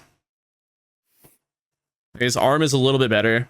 His accuracy is maxed out at okay. And then we have a little bit to put. We'll just drop some into elusiveness, I guess, because why not? And we can't do anything with his 2 points, so he just doesn't get better. That's fun. Speaks only has 19. Normal dev is a killer, but we can go ahead and upgrade his accuracy. Max that out for him. He's an 85 overall. If we have to end up starting him again, we certainly can. I can probably see what roller coaster does. Composure gain and loss is more volatile. That makes a lot of sense. That's actually really bad. That probably explains why we just, you know, our interceptions just happen in bunches. Makes a lot of sense. We'll give him Dot. I love Dot. That's a really good ability. But here's the one we're excited about. Grant Shelley, 43. Let's fucking go. This was the guy we were hoping could be our starter. And, yeah. We're going to put one into power just to upgrade it a little bit. And then we got to get his accuracy better. Especially deep. Especially deep. We'll go ahead and spin one more. I mean, I would love to get him faster too. Don't get me wrong. I would love to boost his IQ. But we also need abilities. Improved pressure resist on the run. I guess we'll take that. It's only 7. And we still have 5 left. We could get that up to silver. I'll see what... is that 2 points for silver? It is. So we can go 1 into IQ, which will hopefully just boost his overall to look cool. No, it doesn't. Yeah, we can't upgrade anything else, but we can go ahead and get him silver mobile resistance, which is pretty good. Dot, we're going to need a little bit more accuracy. Option keying. I mean, we didn't really improve break tackle at all, or break sack. But he is a lot better in terms of accuracy. 89, throw on the run, 78 deep. I was looking for them in order and they just aren't, but we do have 89 short, 91 medium. That's pretty good. We can live with that. Those are respectable numbers. Grant Shelley, your time is now. You are officially the day 1 starter. And Brandon Speaks, we love you. You're here if we need you, but this is Grant Shelley's team. See what Jermaine Kulik looks like. Might as well. I decided to be a little bit irresponsible and max out Cameron Gallo's quickness. Probably wasn't a good decision, but I just wanted to do it. And he went up 5 overall. Put a little bit into elusiveness and put some into his hands and his route running. Just so he's a little bit more well-rounded. He will probably just end up being our 3rd down back, and we'll let Pakulik do a lot of the heavy lifting. Maybe, I don't know. I mean, there's a big overall difference. We'll see what, you know, ends up happening once we get into the games, but I like where we're at. Jamal Fleck, 44. I gotta. You can't ask me not to. It's almost maxed out. You just simply can't ask me not to. Jamal Fleck is a 92 overall, 97 deep route running, 92 release, 92 medium, 91 short, with maxed out hands, 91 catching, 96 spec catch, 87 catch in traffic, and 98 speed, just because why not? And does have silver takeoff. Didn't really improve anything else. We could have ended up getting shifty, I think. Yeah, no, we couldn't, but we could have improved recoup, but who cares about that? Yeah, silver takeoff. He should put up a monster year, hopefully. Highest overall receiver we've had the entire series. Marvin Scioli, 76. Now, he's a really, really low overall, but with 76 upgrade points, we should be able to make him a lot higher of an overall, you would hope. We'll even dump 2 into speed. Why not? I'm feeling crazy. Why not 3? We'll go ahead, bump his elusiveness up. Might as well max that out. And then we'll go a lot into route running. We'll worry about abilities in the future. He's actually not going to be able to get too much better, unfortunately. I mean, maybe his hands will just improve his overall a lot. Not really. Not as much as you would hope.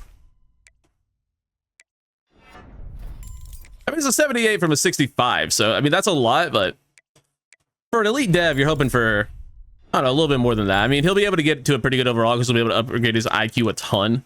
But, you know, he's really fast. Got okay hands. I mean, 79 catching is pretty bad. His route running is okay. He's a pretty good, just speed deep threat. I mean, that's what he is, but he's not amazing by any means. Was hoping for a little bit more, I'm not gonna lie. I think we did pretty well in terms of improvement. I think Grant Shelley has like more than earned the job. We already talked about him a little bit. Gaio, I decided to max out his speed. Wasn't a good decision. We're hoping he can end up being the starter receiver. It's looking okay. Jamal Flex, a 92, highest overall player we've had at the position, and then we have just a lot of guys who are okay. I might keep like, did I upgrade everyone? I did fuck up and upgrade everyone. I was gonna do the thing. Can Johnny Ferris hit a skill cap? If he can hit a skill cap, he's gonna end up not getting cut just simply because of that. Yeah, we can hit an elusive skill cap. I'm gonna cheese it at least once for receiver because we do desperately need receiver. You don't know if you stay to spend your points until you start recruiting. You can, if you hit a skill cap, it will increase interest from that position. So I can increase interest from receivers when I hit Johnny Ferris' skill cap. So he's gonna stay on the team just simply to be a battery for that. Same thing with probably one of these two guys. I don't know. We'll figure it out, but. Yeah, Jamal Banks got okay. Wheeler is okay. He has platinum cutter, which is ridiculous. That's gonna be really fun to have. But the rest of the team is just, I don't know. It's not the best. Nick Briscoe's an 89 overall tight end. Gave him a few abilities.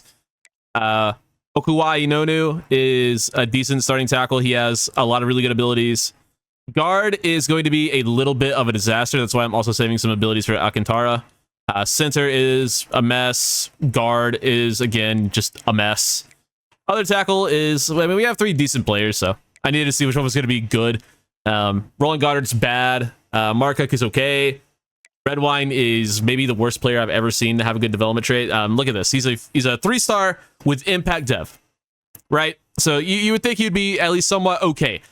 No, these are the worst skill caps I've ever fucking seen. I might have moved his position last year. I don't remember if I did. That's why, but good God. Yeah, I probably did. Now that I think of it. I didn't think about that when I was upgrading it, but yeah, that's probably why.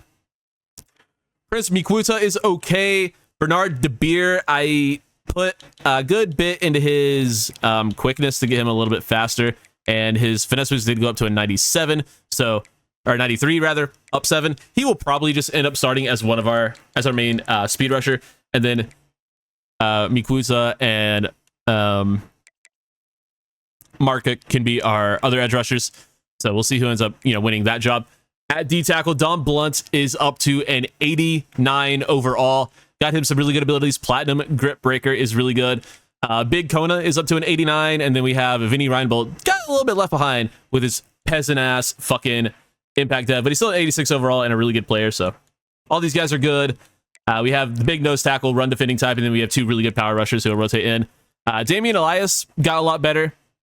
His change of direction went up plus 26, which is crazy. Obviously, we focus a lot on power moves. He has 99 power moves, so I just wanted to see how I can get his overall. And then we have a few other guys who we can, keep there for the purposes of the thing. Bo Biggs is up to an 86. Gaffney is pretty whatever. Fullen is okay. Tyler Wade is up to an 84. Connor Hall, rather, also an 84. But Wade is the better athlete in terms of overall speed, so he'll probably end up getting the start. And also, he's, I don't know, just slightly better, I think. Keanu Rochelle's dead because he's a normal dev. Will, yeah, I think I talked about Teddy Montgomery, but if I didn't, I'll probably just edit out the part where I did. But yeah, he's an 89 overall. Maxed out his run defense because that's what he's really good at, and he should hopefully be a phenomenal run defender. We're hoping for a massive season from him. And then Frederick Bush is a certainly capable player as well. Jermaine Johnson actually ended up being pretty good. Having impact dev, he went from, I think, like a 62 overall to a 73, so he got up quite a bit in terms of overall. You see, he has 91 tackling, so that's pretty good. And then Daniel McPhee, who we brought in as a coverage, or as a hybrid safety, moved him to corner, and he ends up being our highest overall corner, so that's kind of crazy. Lorenzo Mulligan did not really have a whole lot to upgrade with impact dev, so he's just kind of here. And then Tremont Joe is just an unreal athlete. We maxed out his athleticism as a freshman, and we spent the last 2 years trying to get his coverage into a good spot, and it's in a decent enough spot. He's got really good man coverage. He's going to be a good, like, sticky, what am I looking for? Slot corner. that can hopefully, you know, make some plays for us. Olawale is okay. Like, we have really good depth at corner, but none of these guys are too phenomenal. Honestly, Lorenzo Mulligan might not even play. It might be Joe and Olawale, just because they have the abilities to back it up. I don't know. We'll figure out what we want to end up doing there. But all these players are pretty good. I'm really excited about Daniel McPhee. He's just going to be a good player for us. So we'll figure out what's going on here. Now, free safety is a bit insane. So, yeah, Alex Osman is a 94. He got a little bit better. He's kind of maxed out in terms of coverage, so we're just trying to upgrade his tackling. It's not really improving his overall too much. He didn't go up a ton in terms of that. But you know who did is the 84 overall Daniel Bloom is now a 93. He had elite dev, and yeah, he's a fucking 93 overall now with insane everything. He's not the fastest guy in the world, but has just ridiculous zone coverage, zone instincts, and he's just a good cover safety who will probably not end up seeing the field a whole lot because we just have Alex Osman ahead of him. And then on the other side, Nicholas Kumar is up to a 93. Improved his coverage a decent amount and also really improved his run defense because that improves their overall. If you didn't know, their overall is directly tied to their archetype. So for box specialists, you want to improve run defense. So that's what we did. Improved his tackling a lot. He's had 96 tackling, really good hit power. So he's a sick box safety who hopefully just makes some huge plays for us and be really fun. And then kicker is an 85, punter is an 83. Gonna have to start thinking about replacing these guys. Well, not think about replacing these guys. We're gonna have to. Will an 85 overall kicker get drafted? He fucking should. That'd be sick. We are once again a 91 overall team with an 89 offense and a 94 defense. Our defense continues to carry the team in terms of overall. So that is pretty cool. And in terms of transfers, we do need to get rid of 6 players. So I'm going to get rid of 6 players who aren't going to be meeting the requirements for skill cap purposes. I think we will go ahead and transfer Miles Fish. He doesn't really want to be here anymore. So yeah, we'll let Miles Fish hit the portal again. Healing Gaze our break glass in case of emergency guy, and we can also hit a skill cap if we really want to, if we find a sick quarterback in the portal. At running back, is it Rasmussen's time? It might be Rasmussen's time. All right. Have encouraged transfers, and I do believe our time in the American has met its end. Now, where do we want to transfer? Could be an ACC angle. There are some okay teams and there's some great teams. I think we would fit in. We should be able to beat up on some of the middle of the pack teams. And then we'll be battling it out with the likes of SMU and Miami and Clemson. For recruits, we're already battling it out with Duke a lot. Florida State is good in this universe as well. ACC could be fun. Big Ten is a gauntlet. Big Ten is a fucking massive gauntlet with these two fuckers. I really don't want to go head to head with them every year. The Big 12 is calling my name. I feel like the Big 12 is the perfect spot for us. Ups our conference prestige. Lets us, you know, play against some pretty good teams, but doesn't, you know, break our backs. And I think that will probably end up being the thing. Obviously, SEC makes the most sense geographically, but I think I'm good on that, believe it or not. So I think we're gonna go with the Big 12. We'll head on in to the gosh diggity darn Big 12, and we'll take a look at the conference rules. 8 division games is fine. Championship game location, AT&T Stadium. Championship conference game is on, and we're good. All right, we are into the Big 12. I like it. And as we usually do around here to end off the episode, let's take a look at a recruit that we can find. Show me some 5 stars with starting interest. We're up to 875 hours, which means our shit has gone up again. That's pretty cool. Any interest? We do have one guy. It'll be a strong safety Heath Holloman, who has a little bit of interest in us. We'll take a look there. And we have a running back, Mr. Amir Hanum. Like championship contender, but we'll go ahead and see what Mr. Holloman looks like. Show me something crazy here, bud. Ooh. Ooh. Yeah, I mean, it could be worse. We gotta find something better than that. There's one 5-star quarterback who will let us look, or let us recruit them. It's gonna be Greg Irving. We'll take a look at him. Probably won't be good. 91 throw power. He's slow though. Pretty slow. 79 speed for a backfield creator, not what you're looking for. We're gonna have our work cut off first in this recruiting class, it appears. Appreciate you guys watching though. If you're excited for the next season, go ahead, drop a like, and I'll get it out as soon as possible. Y'all take it easy. Bye-bye.